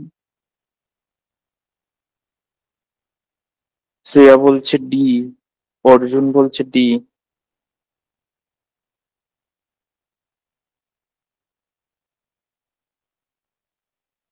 আর কেউ কিছু বলছো? কোশ্চেনটা বোঝা গেছে কি কোশ্চেনটা? পার্বতী বলছে A. আচ্ছা, এ আর ডি আমরা অ্যান্সার পেলাম। কোশ্চেনটা কেউ একজন বুঝিয়ে দেবে যে খুব ভালো বুঝতে পেরেছো কোশ্চেনটা? যারা অ্যান্সার দিচ্ছ তাদের মধ্যে কেউ কোশ্চেনটা একজন বুঝিয়ে দাও, কোশ্চেনে ঠিক কি জানতে চাওয়া হয়েছে। উত্তর করতে গেলে তো প্রথমে হ্যালো। কোশ্চেনটা বুঝতে হবে। হ্যাঁ বলো। হ্যাঁ স্যার, স্যার বলতে পারি? হ্যাঁ হ্যাঁ বলো। যদিও স্যার আমি উত্তর কোনো প্রদান করিনি, তবুও স্যার একটা অনুমান সাপেক্ষ এখানে সেই ধূমবৎ পর্বতের মতো একটা অনুমান আমি আর কি করছি, স্যার কতটা ভুল হবে জানি না। ইন হুইচ হ্যাঁ অফ দ্য বলো। ফলোইং, হ্যাঁ, in which of the following researches attempts are made to establish context free generalization? বলছে স্যার এমন একটা অনুসন্ধানের বা রিসার্চের এখানে উল্লেখ করতে বলেছে যেটাতে মানে কনটেক্সট ফ্রি, কনটেক্সট বলতে স্যার যার মানে মানে ভূমিকা, মানে যে বিষয় নিয়ে আমি রিসার্চ করব তার উপাদানগুলো ব্যতি রেখে, মানে সেই উপাদানগুলো যেন থাকবে না তার মধ্যে, এমন একটা দিককে মানে এইরূপ একটা অনুসন্ধানের দিককে এখানে নির্ণয় করতে বলছে, মানে তার নামটা কি হতে পারে, এই তো স্যার নাকি? না, বিষয়টা ঠিক এরকম না। আর কেউ বলবে, কোশ্চেনটা একটু বুঝিয়ে বলবে। খালিদ। স্যার বুঝতে পারিনি। দেবরতী দি, কোশ্চেনটা বোঝানো যাবে? এটা আমার মনে হচ্ছে যে মানে কনটেক্সট, মানে এমন কোন একটা রিসার্চ যেখানে মানে কনটেক্সট তো থাকবে কিন্তু কনটেক্সট ফ্রি হিসেবে আমরা জেনারেলাইজ করছি, মানে সেখানে আমরা নিজেরা ইনভলভ না থেকে সেই রিসার্চের একটা জেনারেলাইজেশন মানে কনক্লুশনটা আনা হচ্ছে, তো আমি এরকম বুঝতে পারলাম। তো সেই জন্যই ফিনোমোলজি দিয়েছি, না এটা কিনা কোন একটা ফিনোমেনার ক্ষেত্রে আমরা ইনভলভ নাই থাকতে পারি এরকম। না, অ্যাকচুয়ালি কনটেক্সট ফ্রি জেনারেলাইজেশন মানে প্রত্যেকটা রিসার্চের একটা সিচুয়েশন আছে, একটা পার্টিকুলার এনভায়রনমেন্ট, পার্টিকুলার কনটেক্সটে রিসার্চ করা হয়। সেই কনটেক্সটের বাইরে গিয়ে আমরা সবার জন্য জেনারেলাইজ যখন করে দিতে পারবো, সেইটা সেইটা কোন রিসার্চে হয় বলেছে। আমরা যেখানে জেনারেলাইজেশন করতে পারি পার্টিকুলার গ্রুপের বাইরে গিয়ে, পার্টিকুলার কনটেক্সটের বাইরে গিয়ে, যে কনটেক্সটে দাঁড়িয়ে ধরো আমি ওয়েস্ট বেঙ্গলে বা আমি একটা পার্টিকুলার মুর্শিদাবাদ ডিস্ট্রিক্টের উপর একটা রিসার্চ করলাম, কিন্তু আমার রিসার্চের যে রেজাল্টটা সেটা মুর্শিদাবাদ ডিস্ট্রিক্টের বাইরে গিয়েও আমি জেনারেলাইজ করতে পারছি। তার মানে আমি মুর্শিদাবাদ ডিস্ট্রিক্ট একটা কনটেক্সট ছিল আমার রিসার্চের, কনটেক্সট ফ্রি হয়ে গেল, মানে কনটেক্সটটার বাইরে গিয়ে আমি জেনারেলাইজ করতে পারলাম। সেটা হচ্ছে কনটেক্সট ফ্রি জেনারেলাইজেশন, অর্থাৎ যেটার জেনারেলাইজেশনটা ব্যাপক জায়গা জুড়ে আমি করতে পারবো, সবার জন্য প্রযোজ্য হবে। সেইটা কোন রিসার্চ? এবার অ্যান্সারটা বলো তো। Sir experimental. এক্সপেরিমেন্টাল, আচ্ছা, এক্সপেরিমেন্টালি রিসার্চ হবে, কারণ এক্সপেরিমেন্টাল রিসার্চ যে আমরা কি করি, এক্সপেরিমেন্ট করি, এক্সপেরিমেন্ট বলে কিছু আবিষ্কার করি। যেরকম ধরো একটা ল্যাবে কোভিড এর ভ্যাকসিন আবিষ্কার হলো বা যে কোনো ড্রাগস আবিষ্কার হলো, সেইটা সবার জন্য জেনারেলাইজ করা হচ্ছে। তো এক্সপেরিমেন্টাল যে রিসার্চ আমরা মূলত যেহেতু এক্সপেরিমেন্টেশনের মাধ্যমে কন্ট্রোল সিচুয়েশনে আমরা করে থাকি, তাই সেটা জেনারেলাইজেশন অনেক বেশি, সেটা কনটেক্সট ফ্রি, পার্টিকুলার কনটেক্সট নয়, বরং সবার জন্য প্রযোজ্য হয়। এছাড়াও এখানে আর কয়েকটা বেশ রিসার্চ ছিল, phenomenology, grounded theory, symbolic interactionalism. Phenomenology research কি, পার্টিকুলার একটা ঘটনাকে বলা হচ্ছে focuses on understanding individuals lived experiences and the meaning they attribute to them, emphasising context and subjective interpretation. দেখো এখানে কনটেক্সট গুরুত্বপূর্ণ ফিনোমেনোলজিতে, অর্থাৎ যে ঘটনা, ওই ঘটনা পার্টিকুলার একটা ঘটনাকে নিয়ে তুমি ডেসক্রাইব করছো, পার্টিকুলার একটা ঘটনাকে তুমি তুলে ধরছো, যেটা ফিনোমেনোলজি রিসার্চে করা হয়, সেই ঘটনাটা কোন জায়গায় ঘটেছে তার উপর ডিপেন্ড করছে। কলকাতায় একটা ঘটনা ঘটলে তার যে অভিব্যক্তি, তার যে ন্যারেটিভ আলাদা হবে, অন্য রাজ্যে ঘটলে তার আলাদা হবে, সেখানকার পলিটিক্যাল সিস্টেম, অ্যাডমিনিস্ট্রেশন সিস্টেম, তার উপর ডিপেন্ড করবে এই ঘটনাটাকে কিভাবে ন্যারেট করা হবে, সেখানকার মিডিয়া। বা ইন্ডিয়াতে একটা ঘটনা ঘটলে যেভাবে ন্যারেট করা হবে বিদেশে ঘটলে, তো কনটেক্সট অনুযায়ী পাল্টে যাচ্ছে ফিনোমেনোলজি, তাই এটা অ্যান্সার হলো না। গ্রাউন্ডেড থিওরিতেও তাই, গ্রাউন্ডেড থিওরিতে হচ্ছে বলা হচ্ছে involves generating theories based on qualitative data collected in specific context, বলেই দেওয়া হচ্ছে স্পেসিফিক কনটেক্সটে। ধরো তুমি আহ একটা জায়গায় শিশুদের নিয়ে রিসার্চ করছো, সেই শিশুরা দিনে কতবার খায় এবং তাদের খাবারের পুষ্টিগুণ কতটা, এবং সেই পুষ্টিগুণটা তাদের বিকাশে কিভাবে সাহায্য করছে। তো এটাকে তুমি জাস্ট কোয়ালিটেটিভ রিসার্চ করছো। গ্রাউন্ডেড থিওরি মূলত কোয়ালিটেটিভ রিসার্চেই ব্যবহার করা হয়ে থাকে। তো সেখানে তুমি গ্রাউন্ড লেভেল থেকে ডেটা তুলে আনলে, একদম তুমি বাড়ি বাড়ি গিয়ে ছেলে মেয়েদের ডেটা তুলে আনলে এবং সেটা এক্সপ্লেন করছো। এই কনটেক্সটে যেমন খাবার দাবার, আমাদের ওয়েদার নাতিশীতোষ্ণ, কোথাও গরম, কোথাও অন্য কনটেক্সটে গেলে তার পুষ্টি গুণ সেই খাওয়ার খেয়েই আলাদা রকম বিকাশ হবে। তো এটা কনটেক্সট অনুযায়ী পাল্টে যাবে। গ্রাউন্ডেড থিওরিও তাই। সিম্বলিক ইন্টারাকশনিজমে কি বলা হচ্ছে, studies how individuals create meaning through social interaction, emphasizing the context in which this interaction occur rather than seeking universal laws. Symbolic ইন্টারাকশনিজমেও তাই। সিম্বলিক ইন্টারাকশনিজমে কি দেখা হয়, মানুষ একে অপরের সঙ্গে কিভাবে ইন্টারাক্ট করছে, সেই ইন্টারাকশনের মাধ্যমে তারা কি শিখছে, তারা কিভাবে কোলাবোরেট করছে, তারা কিভাবে সম্পর্ক গড়ে তুলছে, ইন্টারাকশনের মাধ্যমে তারা কিভাবে ভাষা জ্ঞান বৃদ্ধি করছে, এটাও কনটেক্সট অনুযায়ী পাল্টে যাবে। আজকে আমরা ওয়েস্ট বেঙ্গলের এই জায়গায় বসে, কলকাতাতে বসে ইন্টারাকশন করে যে লেভেলের ইন্টারাকশন হয়, যেরকম ইন্টারাকশন হয় একটা একদম রিমোট এরিয়াতে, গ্রামে নিশ্চয়ই সেই লেভেলের ইন্টারাকশন হয় না, সেই ধরনের আলোচনা হয় না, অন্য ধরনের আলোচনা হয়। এগুলো সবই কনটেক্সট অনুযায়ী পাল্টে যায়। কিন্তু এক্সপেরিমেন্টাল রিসার্চ যেটা কনটেক্সটের বাইরে গিয়ে কনটেক্সট ফ্রি জেনারেলাইজেশন করা যায়। আমি বোঝাতে পারলাম কি সবাইকে?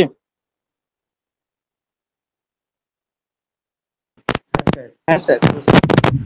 বেশ বেশ। বুঝাই দিন।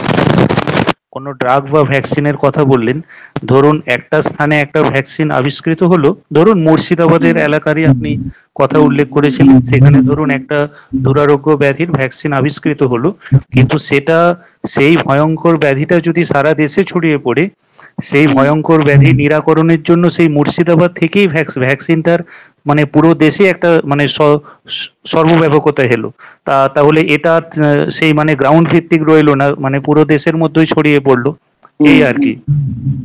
একদমই তাই। আচ্ছা, পরের কোশ্চেনে আমরা যাই। Question number 6, which of the following R remote data collection procedure?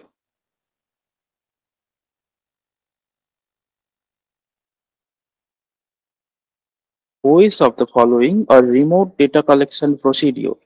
Third party interview, pop-ups, database email, instant messaging, panel discussion. What is the right answer? বলো সঠিক উত্তর কি?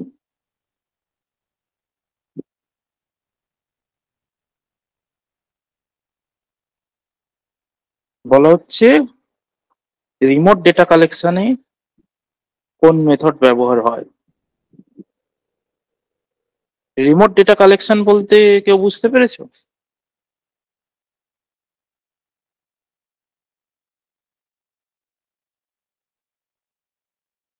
কমন সেন্স লাগাও, সবকিছুর অর্থ জানতে হবে এরকম না। Remote, common sense. রিমোট মানে কি?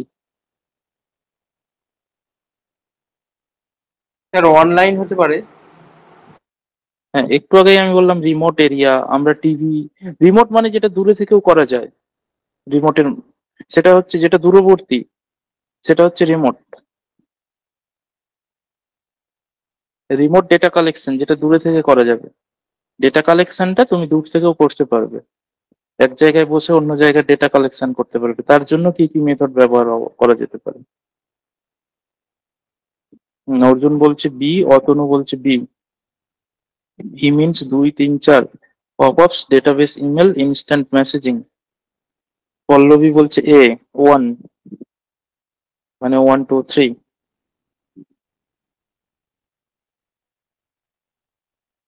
পার্বতী বলছে বি।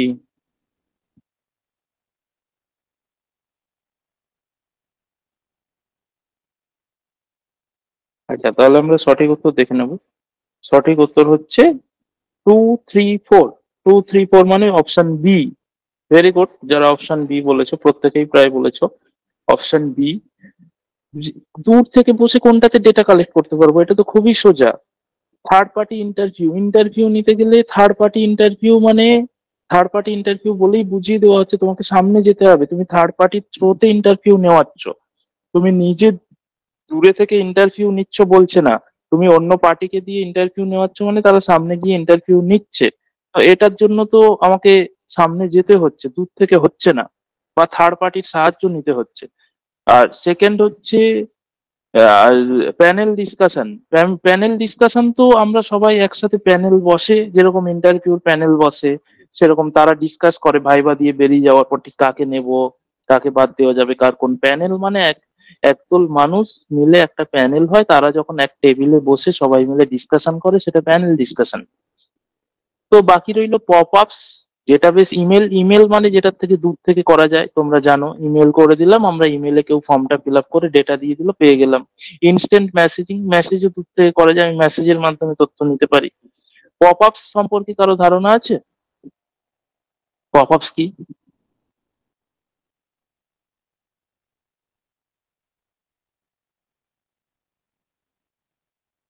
পপ আপস কি?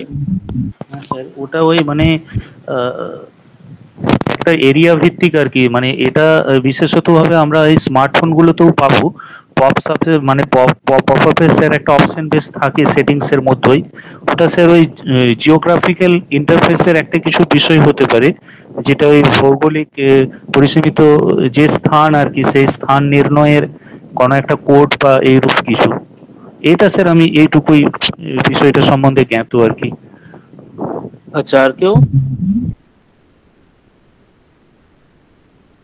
আচ্ছা, পপ আপস তোমরা দেখবে মোবাইল ফোন, জিওগ্রাফিক্যাল নয়, এটা গ্রাফিক্যাল ইউজার ইন্টারফেস। অর্থাৎ গ্রাফিক্যাল মানে যেখানে চিত্রের মাধ্যমে দেখানো হয়, কোনো টেবিল ফর্মে বা কোনো ছবির মাধ্যমে কোনো বোতাম থাকে, কিছু ক্লিক করতে বলা হয়, ওকে বোতাম থাকে বা কিছু। দেখবে মোবাইল বা ল্যাপটপ আমরা যখন ব্যবহার করি, কোনো একটা ওয়েবসাইটে গেছে, হঠাৎ একটা মেসেজ ভেসে উঠলো, ওই ওয়েবসাইটে তোমাকে বলছে ইয়েস বা নো করতে, সার্ভে করছে যে তোমার কেমন লাগছে বা ফিডব্যাক নিচ্ছে। যে কোনো একটা ওয়েবসাইট পপ আপ ভেসে ওঠে। তো হঠাৎ করে ওই ওয়েবসাইটে এমনি তুমি কোনো অপশন পাবে না, কিন্তু ঘাঁটতে ঘাঁটতে হঠাৎ একটা মেসেজ ভেসে উঠলো তোমার চোখের সামনে স্ক্রিনের উপর, এটাকেই বলা হয় পপ আপ। তো এই পপ আপ গুলো মূলত গ্রাফিক্যাল ইউজার ইন্টারফেস, অর্থাৎ তোমাকে ছবির মাধ্যমে বা তোমাকে বটনের মাধ্যমে বা ইয়েসনোর মাধ্যমে তোমার কাছ থেকে রিভিউ গুলো নেয়। এখানে দেখো তাই বলা হয়েছে pop up refers to a graphical user interface element that appear suddenly on top of the current content, তুমি যেটা দেখছো তার ওপরেই ভেসে ওঠে। দেখেছো কি, তোমরা লক্ষ্য করেছো কি মোবাইলে অনেক সময় হয় কিছু কিছু ওয়েবসাইটে, বিভিন্ন ওয়েবসাইটে পপ আপ মেসেজ দেখেছো? কারা দেখেছো? আচ্ছা, নয়নতারা নাকি? তোমার নামটা কি জানো? নৈনিতারা। নৈনিতারা, আচ্ছা সরি, দেখতে পেলাম তারপরে আবার হারিয়ে গেল। নৈনিতারা বললো দেখেছে। আর কেউ দেখোনি মোবাইলে হঠাৎ করে মেসেজ ভেসে ওঠে স্ক্রিনের ওপর? স্যার বলছি, স্যার ওটা তো ওই যে ব্লক এবং ডিনির একটা অপশন থাকে না, রাইট এবং লেফটে, ওটা তো স্যার। হ্যালো। না, রাইট এবং লেফট অপশন নয়। তুমি মোবাইল বা কম্পিউটার ঘাঁটতে ঘাঁটতে, যে কোনো ওয়েবসাইট ঘাঁটতে ঘাঁটতে একটা মেসেজ ভেসে ওঠে, পপ আপ মেসেজ বলে এগুলোকে। স্যার ওটাই আমি বলছি, মনে করুন কোনো একটা ওয়েবসাইট, সেটাকে ব্রাউজ করছি, করতে করতে হঠাৎ হুম। করেই ভেসে উঠবে সেখানে, মানে লেফট সাইডে থাকবে ব্লক এবং রাইট সাইডে থাকবে ডেনি, এরকম থাকবে না, যেটাকে হ্যাঁ হ্যাঁ সে মানে ওনারা অনুমতি চাইছেন আর কি, সেই জন্য হ্যাঁ মানে হ্যাঁ সে ওই। ব্লগ থাকতে পারে, যে কোনো কিছু থাকতে পারে, ওটাও হতে পারে, ওটাও একটা পপ আপ মেসেজ। কেউ কোনো ফিডব্যাক নিতে পারে। আমি কোনো সার্ভে করলে তার তো আর ব্লগ থাকবে না, তার থাকবে, ধরো আমি জিজ্ঞেস করলাম তুমি, আমি ধরো অ্যাডিকশনের ওপর, স্মোকিং অ্যাডিকশনের ওপর সার্ভে করছি। আমি বিভিন্ন ওয়েবসাইটের সঙ্গে কোলাবোরেট করলাম এবং আমি বললাম তোমাদের ওয়েবসাইট কেউ আসলে এরকম একটা পপ আপ মেসেজ দিতে হবে। আমি সেখানে দেবো do you smoke, yes or no option থাকবে, সেখানে ব্লগ আর অ্যালাউ অপশন থাকবে না। তো ডিপেন্ড করছে কি ধরনের মেসেজ, তারা কি ধরনের ডেটা চাইছে তার উপর।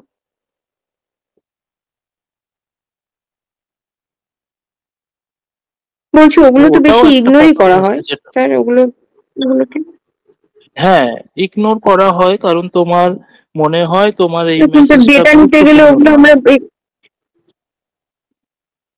হ্যাঁ, ওগুলো ডেটা নেওয়া যায়, অনেকেই করে, ধরো অনেকেই, বেশিরভাগ জন ইগনোর করে, কিন্তু আবার অনেকেই করেও দেয়, বা আননোয়িংলি অনেকে করে দেয় অনেকেই। তো যদি আমরা এরকম পপ আপ মেসেজ দিতে পারি যেটা ছাত্রছাত্রীদের কাছে গ্রহণযোগ্য হবে, অর্থাৎ ধরো আমি ডু ইউ স্মোক, আমি এরকম মেসেজ দিলে কেউ ইয়েস করবে না, সবাই ইগনোর করে দেবে।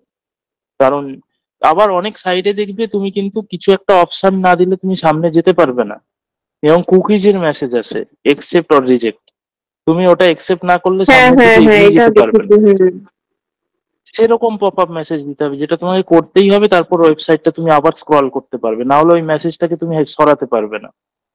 সেরকম, এবং সেটা অবশ্যই ডু ইউ স্মোক জিজ্ঞেস করলে দেবে না অনেকেই, কারণ তার স্মোকিং এর ডেটা সে অন্য কাউকে দিতে চাইবে না। তার পরিচিতি, বা সে জানে না এটা রিসার্চের জন্য কিনা, বা অন্য ওয়েবসাইট এটাকে ব্যবহার করবে কিনা। যদি ওপরে ডেসক্রিপশন দিয়ে দেওয়া যায় রিসার্চ পারপাসে ডেটা, এবং যে কালেক্ট করছে তার নাম, মোবাইল নাম্বার, তারপরে বা অন্য কিছু কোশ্চেন দেওয়া যায়, সেটা যদি কনভেনিয়েন্ট হয় এবং যদি করতেই হবে, ম্যান্ডেটারি হয়, সেক্ষেত্রে ধরো তুমি একটা ফর্ম ফিল আপ করছো নর্থ বেঙ্গল ইউনিভার্সিটি, তোমাকে ফর্ম ফিল আপ করতেই হবে, এবং আমি এডুকেশনাল রিলেটেড কিছু ডেটা চাই, পপ আপ মেসেজ দিলাম, ওখানে তুমি করে দেবে। কারণ একটা অথেন্টিক ইউনিভার্সিটির ফর্ম ফিল আপ, সে তোমার কাছ থেকে ভুলভাল কিছু ডেটা নিয়ে তোমার ক্ষতি করবে না, তুমি জানো, এবং তোমাকে পরের স্টেপে যেতে গেলে ওটা করতে হবে, সেক্ষেত্রে এইরকম ভাবে ওয়েবসাইট গুলোকে ধরতে হবে, তখন করবে। আচ্ছা, নেক্সট কোশ্চেনে আমরা যাই, কোশ্চেন নাম্বার 7। এটা ম্যাচিং টাইপ কোশ্চেন আছে, এটা একটুখানি বলো।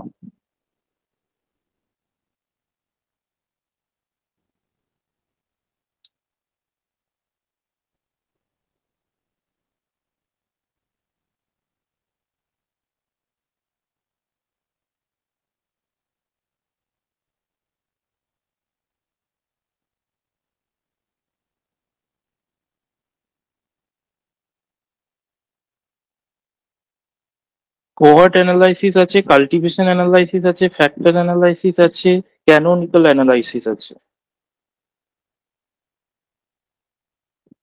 ম্যাচিং করতে বলা হচ্ছে।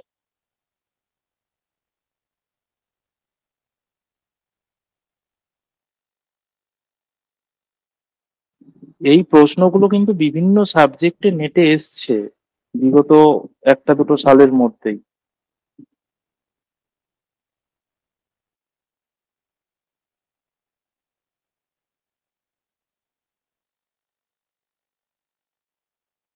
শ্রেয়া বলছে 4।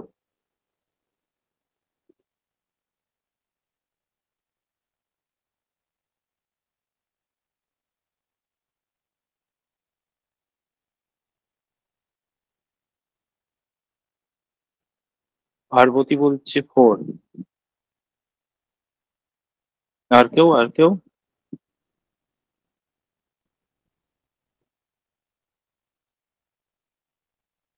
আর কেউ বলছে না, মানে তোমরা বলতে চাইছো 4 মানে A1। A1 মানে কোহর্ট অ্যানালাইসিস বলছো, একের সাথে মিল আছে। Study of a specific population as ইট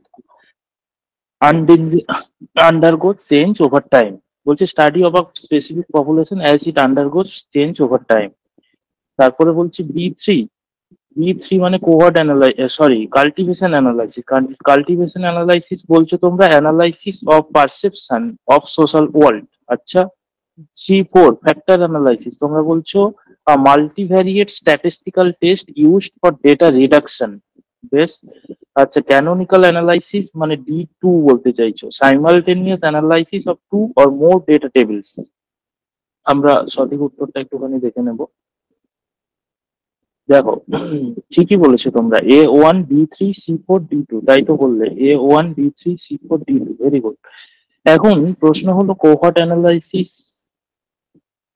এর সঙ্গে আমরা দেখলাম study over specific population as it undergoes change over time. একদমই তাই, কোহর্ট অ্যানালাইসিস আমরা তাই করি। বলা হচ্ছে cohort analysis segments subject into groups, অর্থাৎ কোহর্ট যাদের মধ্যে রিলেটেড কিছু গ্রুপ, যারা কোহর্ট যেরকম কলিগ রিলেটেড একই জায়গায় কাজ করে, সেরকম কোহর্ট একই ক্যারেক্টারিস্টিক্স আছে, এরকম দুটো গ্রুপ, তাদের আমরা চেঞ্জেস দেখবো ওভার টাইমে। তাদের মধ্যে কি চেঞ্জেস আসছে একটা নির্দিষ্ট টাইমে কোনো একটা ইন্টারভেনশন বা কোনো একটা ট্রিটমেন্ট দিয়ে, সেটা আমরা কোহর্ট অ্যানালাইসিসে দেখবো। তাই এটা এর সাথে যাচ্ছে, study of a specific population as it undergo change over time. Very good. তারপরে কাল্টিভেশন অ্যানালাইসিস। কাল্টিভেশন অ্যানালাইসিসে আমরা কিসের সঙ্গে দেখলাম? 3 analysis of perception of social world. Social world সম্পর্কে কিরকম পারসেপশন, এখানে কি বলা হচ্ছে? Cultivation analysis examines the long term effects of media consumption, particularly television, on audience perception of reality. Perception of reality মানে perception of society, social media. এগুলো ঘেঁটে তোমার তোমার সোশ্যাল মিডিয়া সম্পর্কে কি, সরি সোসাইটি সম্পর্কে, তোমার রিয়ালিটি সম্পর্কে কিরকম পারসেপশন তৈরি হচ্ছে একটা লং টার্ম ধরে, সেটাই হচ্ছে কাল্টিভেশন অ্যানালাইসিস। তুমি কি কি কাল্টিভেট করছো সোসাইটি থেকে, সোসাইটি সম্পর্কে তোমার পারসেপশন কি, সেটাই হচ্ছে কাল্টিভেশন অ্যানালাইসিস। ভেরি গুড, তাই B3 হবে। নেক্সট হচ্ছে ফ্যাক্টর অ্যানালাইসিস। ফ্যাক্টর অ্যানালাইসিস আমরা বললাম 4, a multivariate statistical test used for data reduction.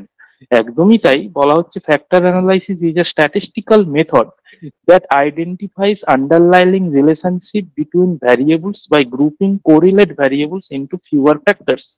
বিভিন্ন ফ্যাক্টরের মধ্যে, এটা অ্যাকচুয়ালি একটা স্ট্যাটিস্টিক্যাল টেস্ট। যারা স্ট্যাটিস্টিক্স জানো জানবে, তোমরা মোটামুটি এরকম জেনে রাখো কি ফ্যাক্টর অ্যানালাইসিস হচ্ছে একটা স্ট্যাটিস্টিক্যাল টেস্ট, যেখানে আমরা বিভিন্ন ফ্যাক্টর গুলোর মধ্যে কোরিলেশন দেখার চেষ্টা করি, এবং সেখানে যে ফ্যাক্টর গুলো ভালো নয়, কোন ফ্যাক্টরটার কোরিলেশন বেশি সেই ফ্যাক্টর গুলোকে রাখবো, যে ফ্যাক্টর গুলোর কোরিলেশন ভালো নয় সেগুলোকে আমরা বাদ দেবো। তো সেটাই বলা হচ্ছে এখানে, দেখো C4, a multivariate and statistical test used for data reduction, অর্থাৎ যে ডেটাগুলোর অ্যানালাইসিস ভালো আসবে রাখবো, যেগুলো আসবে না সেগুলোকে রিডিউস করে দেবো।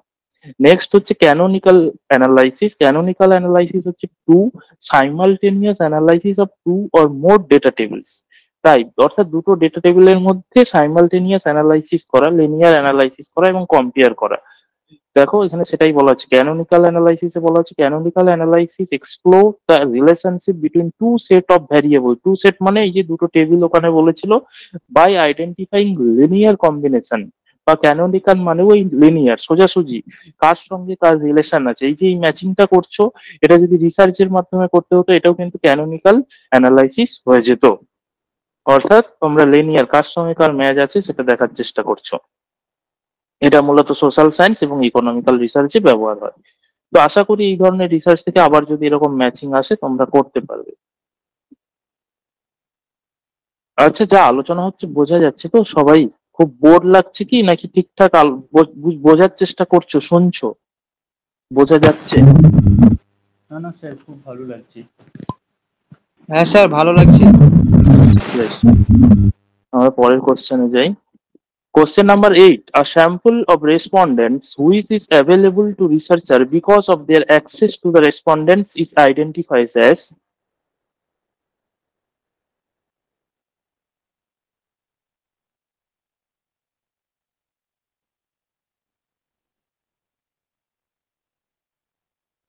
A sample of respondents which is available to researcher because of their access to respondents is identified as.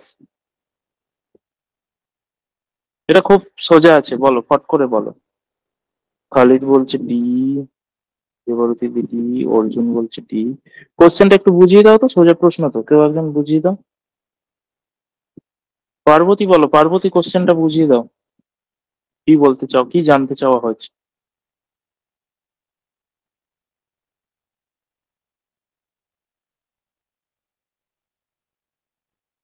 Parvati, শুনতে পাচ্ছ?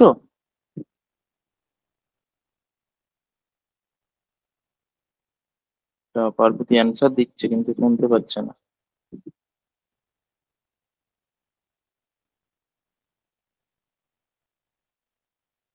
আচ্ছা, না বোঝানোর ইচ্ছে থাকলে না বলতে পারো, বাট ঠিক আছে, কথা বলা বারণ নেই। আচ্ছা, অন্য কেউ, অন্য কেউ।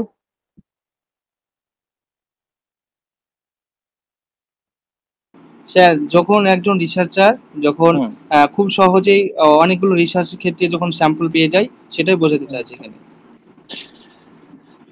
হ্যাঁ, আর একটু ভালো করে বোঝানো যেত। বলা হচ্ছে স্যাম্পল অফ রেসপন্ডেন্টস, রেসপন্ডেন্টস মানে এখানে ধরো participants, which is available to researcher, অর্থাৎ যারা অ্যাভেলেবল থাকে তাদের কাছ থেকেই, বিকজ অফ দেয়ার অ্যাক্সেস, অর্থাৎ যেটা সুবিধা হয় রিসার্চারের অ্যাক্সেস করতে, যাদের কাছে ডেটা কালেকশন করতে সুবিধা হয় তাদের কাছ থেকেই করে নেয়। তো সেটা কনভেনিয়েন্স স্যাম্পল, কনভেনিয়েন্স মানেই সুবিধা, যে আমার হাতের কাছে আছে তার থেকে আমি ডেটা কালেক্ট করে নিলাম। যেরকম মিডিয়া, মিডিয়া আসে, রাস্তায় একটা কোনো ঘটনা ঘটে, আশেপাশে যারা দাঁড়িয়ে আছে তাদেরকেই বলে আপনি বলুন এই ঘটনার সত্যতা কি, আপনি তো দেখেছেন কিভাবে হলো এই অ্যাক্সিডেন্টটা। তো এটা হচ্ছে কনভেনিয়েন্স স্যাম্পলিং। তো যে হাতের সামনে আছে, যাকে সুবিধা মতো, আমার সুবিধা মতো, রিসার্চারের সুবিধা মতো যাকে পেলাম, সেই রেসপন্ডেন্টের কাছ থেকে রেসপন্স নিয়ে নিলাম। তো very good, option D is the right answer, convenience sampling. এছাড়াও আরো তিনটে স্যাম্পলিং ছিল, তোমরা জানো, র্যান্ডম স্যাম্পলিং মানে লটারির মাধ্যমে কে উঠে আসবে ঠিক নেই, সমস্ত রেসপন্ডেন্টস এর উঠে আসার সমান সম্ভাবনা থাকে, সেটা হচ্ছে র্যান্ডম স্যাম্পলিং। স্নোবল স্যাম্পলিংটা তোমাদের কাছ থেকে একটু জানতে চাইবো, স্নোবল স্যাম্পলিং কি কি গো, কেউ একজন বলো, খুব দ্রুত বলো। যখন ডেটা কালেকশনটা একটা চেন অফ ইভেন্টে হবে, মানে একজনের কাছে ডেটা কালেকশন করলাম, সে তার পরবর্তী আর চেনা পরিচিত যারা যারা আছে তাদের কাছ থেকে ডেটা কালেকশন করবে, এবারে কন্টিনিউয়াসলি মানে সেই একটা শেকড়ের ন্যায় যে ডেটা কালেকশনটা হবে আর কি, এবং সমগ্র ডেটাগুলো আচ্ছা, পুনরায় যে রিসার্চের ভেরি গুড, কাছে ভেরি গুড। এসছে। অর্থাৎ যেটা চেন ওয়াইজ হবে, যেমন আমি যদি ট্রান্সজেন্ডার নিয়ে রিসার্চ করি, আমার কাছে ট্রান্সজেন্ডার পাওয়াটা খুব সহজ হবে না। কলকাতার ভবানীপুরের আহ, দু একজন আছে, ধরো আমার সাথে দেখা হয়েছে, পরিচয় হয়েছে, তো তাদের কাছ থেকে আমি ডেটা নিলাম এবং তাদেরকে বললাম তোমরা যেখানে থাকো বা তোমাদের সাথে আরো যাদের পরিচয় আছে এরকম দুজন দুজন করে তোমরা দাও। তারা দুজন দুজন করে দিল, তাদেরকে আবার কনভিন্স করানো হলো যে তোমরা আরো দুজন দুজন করে দাও। এইভাবে চেন ওয়াইজ, স্নো বল, একটা স্নোর বল অর্থাৎ বরফের বলকে যদি পাহাড়ের উপর থেকে গড়িয়ে দেওয়া যায়, ছোট্ট বলকে, সেই বলটা বরফের বল তো বরফের উপর গড়ে গড়ে নামছে, পরপর বড় হতে থাকবে, অর্থাৎ তোমার চেনটা, স্যাম্পলটাও পরপর বড় হতে থাকবে। তো সেই জন্য এটাকে স্নোবল স্যাম্পলিং বলা হচ্ছে। নেক্সট হচ্ছে কোটা স্যাম্পলিং। কোটা স্যাম্পলিং তোমরা জানো, নন প্রবাবিলিটি স্যাম্পলিং, যেখানে কতগুলো কোটাতে ভাগ করে দেওয়া হয় এবং সমস্ত, এবং তার মধ্যে থেকে কয়েকটা কোটা থেকে আমরা ডেটা সংগ্রহ করি। যখন স্যাম্পলের ডিটেল ক্লাস হবে আরো ভালো করে জানতে পারবে, কিন্তু কোটা স্যাম্পলিং মূলত একটা বড় গ্রুপকে কয়েকটা ছোট ছোট কোটাতে তাদের নির্দিষ্ট ক্যারেক্টারিস্টিক্স অনুযায়ী কতগুলো কোটাতে ভাগ করে দেওয়া, এবং লটারির এবং নর্মালি রিসার্চার আহ 5টা কোটাতে ভাগ করলে, ধরো তিনটে কোটার থেকে ডেটা সংগ্রহ করলেন, দুটো কোটা বাদ দিয়ে দিলেন, তো এভাবে এটাই হচ্ছে quota sampling. Next question number 9 হচ্ছে স্কেল থেকে। চারটে স্কেল রয়েছে তোমরা জানো, নমিনাল, অর্ডিনাল, ইন্টারভাল, রেশিও। সেখানে এক্সাম্পল রয়েছে, তার সঙ্গে ম্যাচিং করতে হবে। Weight of student, ethnicity, degree of affluence, date of birth.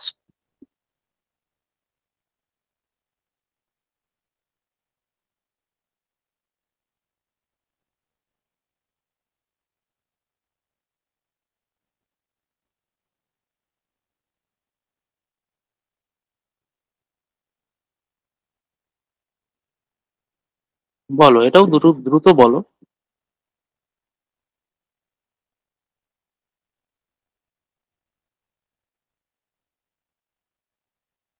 তো লাস্ট অপশনটা ঠিক করে দেখতে পাচ্ছি না। ও, সরি সরি সরি, অপশনটা চাপা পড়ে গেছে। হ্যাঁ, এবার বলো।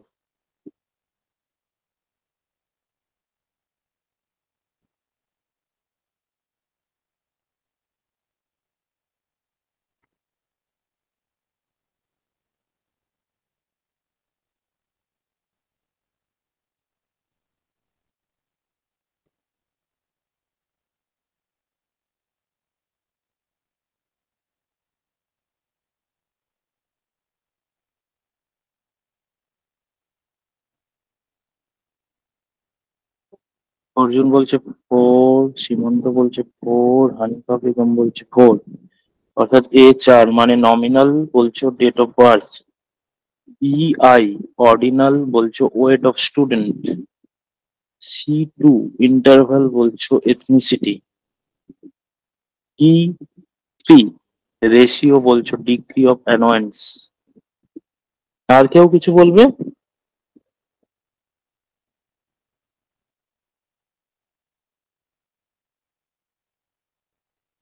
আচ্ছা, খালিদ বলছে B2 মানে A2 নমিনাল বলছে এথনিসিটি, আর B3 অর্ডিনাল বলছে degree of affluence, C4 interval বলছে date of birth, E1 ratio বলছে ওয়েট অফ স্টুডেন্ট।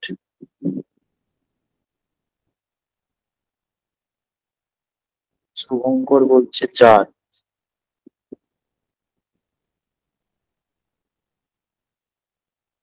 আচ্ছা, আমরা সঠিক উত্তর দেখে নিই। কারেক্ট অ্যান্সার ইজ নমিনাল হচ্ছে ethnicity, ordinal degree of affluence, interval date of birth, ratio weight of student. তাহলে নমিনাল এথনিসিটি মানে এ হচ্ছে 2, বি তে আছে ordinal degree of affluence, ordinal বলছে মানে B3, তারপরে বলছে interval date of birth, interval date of birth মানে C4, আর D1 weight of student. Very good Khalid, B answer হবে, 2 অ্যান্সার হবে। এটার কি করে 4 হবে? নমিনাল, নমিনাল ডেটা মানে কি, যেখানে শুধু নাম থাকে, ক্যাটাগরাইজ করা যায়। অর্থাৎ A2 নমিনাল হচ্ছে এথনিসিটি, এথনিসিটি মানে জাতি। কি জাতি? জাতির নাম হতে পারে অনেকগুলো।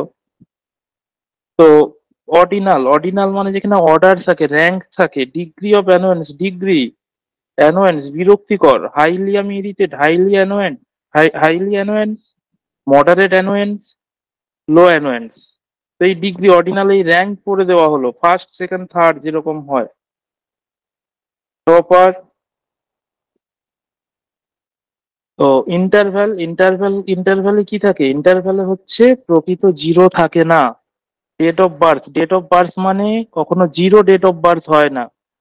ডেট অফ বার্থ মানে কোনো একটা ডেট থাকবে, কোনো একটা সময় থাকবেই, সেই সময় টাইম, টাইম কখনো শূন্য হয় না, সময় অনন্তকাল। তো সেটা হচ্ছে ইন্টারভাল। রেশিও যেখানে প্রকৃত জিরো থাকবে, ওয়েট, ওয়েটের জিরো আছে, জিরো ওয়েট হতে পারে, জিরো ওয়েট হতে মানে মানে কোনো ওয়েট নেই, তো ওয়েট জিরো থেকে শুরু হয়, সেটা হচ্ছে রেশিও। তো এটাই তো হবে, তাই না? তোমরা 4 বলছো কেন? এটা তো সোজা ছিল। দেখো, weight has a true 0 point, no weight, and allows for meaningful comparison. Ethnicity nominal কেন? Ethnicity represent categories without any inherent order, কোনো অর্ডার বা কিছু, এখানে ক্যাটাগরি। এথনিসিটি নাম প্রেজেন্ট করে, জাতির নাম রয়েছে। Degree of affluence, ordinal, degree, rank present করে, মাইল্ড, মডারেট, সেভারি।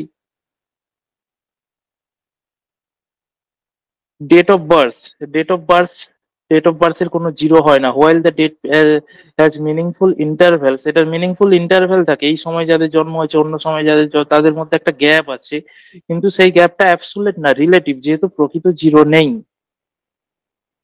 তাই এটা হচ্ছে ইন্টারভ্যাল হবে। এগুলো কিন্তু ভালো করে মনে রাখতে হবে, ভালো করে জানতে হবে, না হলে কোশ্চেন, এই স্কেল থেকেও প্রচুর প্রশ্ন আসে, প্রায় প্রশ্ন আসে normal and ordinal interval ratio থেকে। আচ্ছা, কোশ্চেন নাম্বার 10।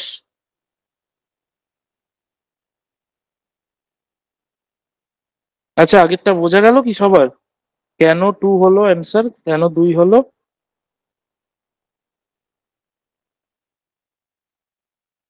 হ্যাঁ স্যার। বেশ বেশ। তারপর বলো, 10এরটা বলো। আর researcher conducts a study on a population and obtain some result.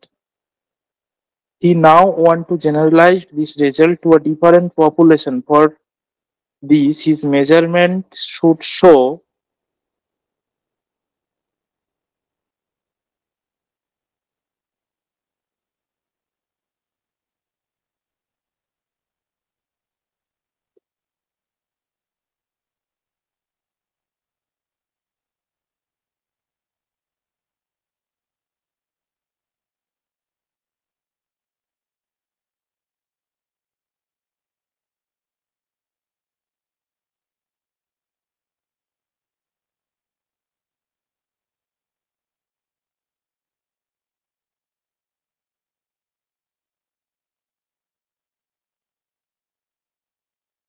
বলো বলো।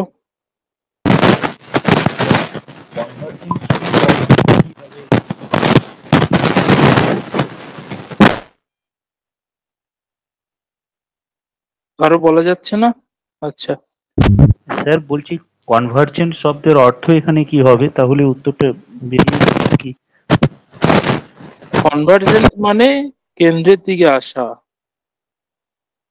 ডাইভার্জেন্ট মানে বেরিয়ে যাওয়া অনেকগুলো, কনভার্জেন্ট মানে একটা নির্দিষ্ট পয়েন্টে ফিরে আসা।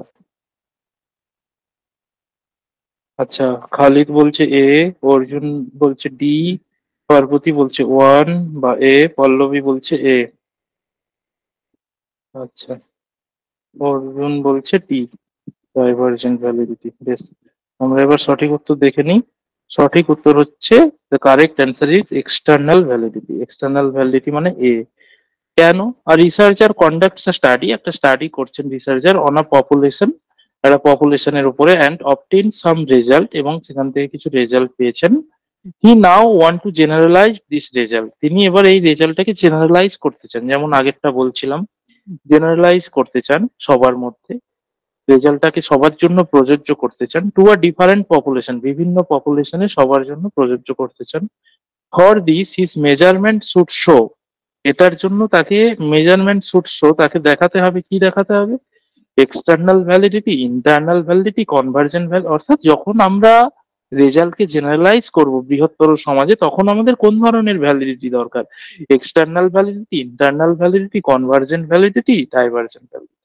এগুলো সম্পর্কে আমরা যদি জানতে পারি তাহলে বুঝতে পারবো। External validity refers to the extent to which the result of the study can be generalised or applied to the population. External validity মানে এক্সটার্নাল, বাইরে, তুমি তোমাদের রেজাল্টটাকে বাইরে কতটা পর্যন্ত জেনারেলাইজ করতে পারবে, তোমার সেই এক্সটার্নাল ভ্যালিডিটি আছে। অর্থাৎ সেটিং বিয়ন্ড দ্য স্যাম্পল, তুমি যে কনটেক্সটে যে স্যাম্পল স্টাডি করেছো তার বাইরেও তুমি জেনারেলাইজ করতে পারবে, যখন সেটাকে বলা হচ্ছে এক্সটার্নাল ভ্যালিডিটি। ইন্টারনাল ভ্যালিডিটি কি বলা হচ্ছে? Focuses on the accuracy of the result within the study itself, অর্থাৎ তোমার স্টাডির মধ্যে whether the observed effect are due to by the chance of manipulation. অর্থাৎ বলা হচ্ছে তোমার স্টাডির মধ্যে তুমি যে ইনস্ট্রুমেন্ট ব্যবহার করেছো, যে মেথড ব্যবহার করেছো, সেগুলো সব ঠিকঠাক আছে তো? এই এই রেজাল্টটা অন্য কোনো কারণে আসেনি তো? তোমার স্টাডির অ্যাকুরেসি ঠিকঠাক আছে তো? জেনুইন আছে তো? ইন্টারনাল অর্থাৎ স্টাডির মধ্যে সব ঠিকঠাক আছে কিনা। এক্সটার্নাল, স্টাডিটাকে বাইরে জেনারেলাইজ করতে পারবে কিনা। আর এখানে বাইরে জেনারেলাইজ করার কথাই বলা হচ্ছে, তাই এটা হচ্ছে এক্সটার্নাল ভ্যালিডিটি। নেক্সট হচ্ছে convergent, assesses whether to measure that should be related are in fact related, অর্থাৎ যেখানে রিলেটেড হওয়া দরকার সেখানে এগুলো রিলেটেড আছে। তো দুটো মেজার, অর্থাৎ তুমি দুটো বিষয় নিয়ে রিসার্চ করছো, দুটো ধরো একই ধরনের বিষয়, সেই দুটো বিষয় দুটো টুল ব্যবহার করছো। এটা কনভার্জেন্ট ডাইভার্জেন্ট মূলত টুলের ক্ষেত্রে দেখা হয়, অর্থাৎ মেজারমেন্ট টুল যেটা দিয়ে তুমি মেজার করছো। তুমি ধরো ইন্টেলিজেন্ট মেজার করতে চাও, ইন্টেলিজেন্টের টুলটা অন্য আর একটা ইন্টেলিজেন্ট টুল, দুটো ইন্টেলিজেন্ট, ধরো আমি তোমাদের বুদ্ধি পরিমাপ করতে চাই, আমি তো একটা মেজারমেন্ট টুল ব্যবহার করব তোমাদের বুদ্ধি পরিমাপ করার জন্য, যেটা দিয়ে তোমাদের বুদ্ধি পরিমাপ করব সেটার যা রেজাল্ট, আমি আরো একটা এক্সিস্টিং ইন্টেলিজেন্ট টেস্ট অন্য কেউ বানিয়েছে বা আমারই বানানো আর একটা টুল তোমাদের দিয়ে পরীক্ষা করব, দুটোতেই যদি ইন্টেলিজেন্স সিমিলার আসে, একই আসে, তাহলে কি বলবো কনভার্জেন্ট ভ্যালিডিটি রয়েছে, অর্থাৎ দুটোর মধ্যে সিমিলারিটি রয়েছে, মানে টুলটা ঠিক আছে, দুটোই একই রেজাল্ট দিচ্ছে। দুটো যদি আলাদা আলাদা রেজাল্ট দেয় তাহলে তো আমার মাপনীতে ভুল আছে। ধরো তুমি 1 লিটার তেল মাপছো, তুমি একটা যন্ত্র দিয়ে মাপলে 500 হলো আর একটা দিয়ে মাপলে 1 লিটার হলো, তার মানে কোনো একটা যন্ত্রে প্রবলেম আছে, দুটোর মধ্যে কনভার্জেন্ট নেই, দুটো সিমিলার নয়, দুটো একই কাজ করছে না। যদি একই কাজ করে বুঝতে হবে তাদের কনভার্জেন্ট ভ্যালিডিটি ঠিক আছে। ডাইভার্জেন্ট ভ্যালিডিটি যখন দুটো আলাদা জিনিস, তুমি তাদের মধ্যে ডিসিমিলারিটিস থাকতে হবে, যদি থাকে তবেই ডাইভার্জেন্ট ভ্যালিডিটি। যেমন ধরো তুমি তেল মাপছো আর একটাতে তুমি জ্বর মাপছো, একটা যন্ত্র বানিয়েছো জ্বর মাপার জন্য থার্মোমিটার, আর একটা তুমি তেল মাপার জন্য চোং বানিয়েছো 1 লিটারের। তো তুমি 1 লিটারের চোং দিয়ে দেখলে তেল মাপা যাচ্ছে, আবার থার্মোমিটার দিয়েও যদি তুমি তাপ মাপার জন্য এমন একটা বোতল বানিয়েছো সেটা দিয়েও তেল মাপতে পারছো, তাহলে তো দুটো জিনিস আলাদা মাপনই হলো না, তেলই মাপতে পারছে দুটো, তার মানে তাদের মধ্যে ডিসিমিলারিটিস নেই। কিন্তু ডিসিমিলারিটিস থাকা উচিত ছিল, যেহেতু একটাতে মাপতে চাও, একটাতে তুমি তেল মাপতে চাও, ডিসিমিলারিটিস থাকা উচিত, একটা তাপ মাপবে একটা তেল মাপবে, কিন্তু যদি সিমিলারিটিস থেকে যায় সেক্ষেত্রে তাদের ডাইভার্জেন্ট ভ্যালিডিটি নেই। তাহলে একটাতে তাপ একটাতে তেল মাপতে পারবে না, দুটোতেই তেল মাপতে হবে, বা দুটোই দেখা যাচ্ছে তাপ মাপার কাজে লেগে যাচ্ছে, তার মানে যন্ত্রগুলো ঠিক নেই, ঠিক হয়নি, ডাইভার্জেন্ট ভ্যালিডিটি নেই। কনভার্জেন্ট ভ্যালিডিটি হচ্ছে সেটাই যখন দুটো টুলের মধ্যে সিমিলারিটিস থাকা দরকার এবং আছে, সেটাকে বলা হচ্ছে কনভার্জেন্ট ভ্যালিডিটি। আর ডাইভার্জেন্ট ভ্যালিডিটি দুটো টুলের মধ্যে সিমিলারিটিস থাকা দরকার নেই এবং নেই, তখন সেটাকে বলা হচ্ছে ডাইভার্জেন্ট ভ্যালিডিটি। বোঝাতে পারলাম কি, বোঝা গেল কি? খুব হ্যাঁ স্যার, গুরুত্বপূর্ণ বোঝা গেছে, জায়গা। বোঝা গেছে স্যার। বেশ বেশ, ভেরি গুড, সবাই বুঝতে পেরেছো? আজকের ক্লাস নিয়ে যা যা আলোচনা হলো, কোশ্চেন সবার বোঝা গেছে এবং নিশ্চয়ই বুঝতে পেরেছো কিভাবে কোশ্চেন সলভ করতে হবে, কিভাবে পড়তে হবে, কোন জায়গাগুলোতে ফোকাস করতে হবে, কেন আমরা পরীক্ষার হলে গিয়ে কোশ্চেন ভুল করি, আমাদের পড়ায় কোথায় ফাঁক থেকে যায়। আমরা যদি এভাবে পড়ি তাহলে কিন্তু পড়ায় ফাঁক থাকবে না এবং আমরা পাঁচটার পাঁচটা কোশ্চেনই ঠিক করতে পারবো, এভাবে যদি ভাবতে পারি। আমার একটা তোমাদের কাজ দেওয়ার রয়েছে, একটা কাজ দিতে চাই, তোমরা যদি করো তোমাদেরই ভালো হবে আশা করি। প্রিভিয়াস ইয়ারের অর্থাৎ 2020 সাল থেকে এই 2024 পর্যন্ত পেপার 1-এর রিসার্চে, আমি রিসার্চটা চাইছি তোমাদের এমন ভাবে করাতে যাতে পাঁচটার পাঁচটা কোশ্চেন পারো, তোমাদের ধরিয়ে দেওয়ার চেষ্টা করছি সেই জায়গাটা। 2020 থেকে 2024 পর্যন্ত রিসার্চের কোশ্চেন গুলো তোমরা সলভ করবে বাড়িতে। সলভ করার সময় যে কোশ্চেনটা তুমি বুঝতে পারবে না, প্রত্যেকটা অপশন মনে হবে এটা ঠিক হচ্ছে না, এর অ্যান্সার কেন এটা হলো বোঝা যাচ্ছে না, এরকম প্রত্যেকে 5টা করে কোশ্চেন আমাকে পাঠাবে। প্রত্যেকে 5টা করে কোশ্চেন হোয়াটসঅ্যাপে পাঠাবে এবং সেই কোশ্চেন স্ক্রিনশট নিয়ে নয়, হাতে লিখে নয়, হোয়াটসঅ্যাপে টাইপ করে 5টা কোশ্চেন প্রত্যেকেই পাঠাবে। হোয়াটসঅ্যাপে টাইপ করে যে কোশ্চেন গুলো তোমাদের কাছে টাফ মনে হবে এরকম সবার কাছ থেকে 5টা 5টা করে কোশ্চেন নিয়ে আমি মেজর যে কোশ্চেন গুলো মনে হবে মোস্ট ইম্পর্টেন্ট, আমি সেগুলো নিয়ে আবার তোমাদের ক্লাসে আসবো এবং এভাবেই প্রত্যেকটা অপশন ধরে ধরে বোঝাবো। তো তোমাদের কাজ হবে প্রত্যেকেই রিসার্চের তোমাদের কাছে যেগুলো টাফ মনে হচ্ছে এরকম 5টা কোশ্চেন হোয়াটসঅ্যাপে টাইপ করে অ্যান্সার সহ পাঠিয়ে দেওয়া, কোশ্চেন এবং তার কি অ্যান্সার দিয়েছে এনটিএ সেটা পাঠিয়ে দেওয়া। আমি তোমাদেরকে এভাবে ক্লারিটি নিয়ে আসার চেষ্টা করব। এই কাজটা তোমরা আশা করি করে ফেলবে এই সপ্তাহের মধ্যে, এই সপ্তাহের মধ্যে অর্থাৎ শনিবারের মধ্যে যদি করে ফেলতে পারো তাহলে কিন্তু আমি তোমাদের আরো একটা এরকম দুর্দান্ত ক্লাস নিতে পারি। ভালো ক্লাস গুরুত্বপূর্ণ, এই জন্যই বলছি দুর্দান্ত বা গুরুত্বপূর্ণ, যে এইভাবে কোশ্চেন করলে বা এইভাবে যদি তোমরা শিখে নাও জিনিসগুলো, তোমাদের কিন্তু অল্প পরিশ্রমে স্মার্ট ওয়েতে ভালো স্কোর করা যাবে। এটা শুধু রিসার্চে নয়, সমস্ত ইউনিটেই করতে হবে। আর আশা করি ক্লাসের রেগুলারিটি মেনটেন করবে, আর কিছু অসুবিধা হলে নিশ্চয়ই মেসেজ করবে। থ্যাংক ইউ, আজকে এখানেই শেষ করি। আবার পরে এই পিপিটিটা আমি দিয়ে দেবো, ক্লাসের রেকর্ডিংটাও দিয়ে দেবো, এখানে সমস্ত জায়গাগুলো বলা আছে। তো এই পিপিটিটা হয়তো আমি এই গ্রুপটাতে, ফ্রি গ্রুপটাতে নাও দিতে পারি। আমাদের অ্যাপসে কিভাবে তোমরা অ্যাক্সেস করতে পারবে আমি বলে দেবো, আমি অ্যাপে দিয়ে দেবো, সেখান থেকে অ্যাক্সেস করতে পারবে। তো ঠিক আছে, চলো আজকে। Thank you sir. হ্যাঁ, thank you so much, good night সবাইকে, আবার পরের ক্লাসে দেখা হবে।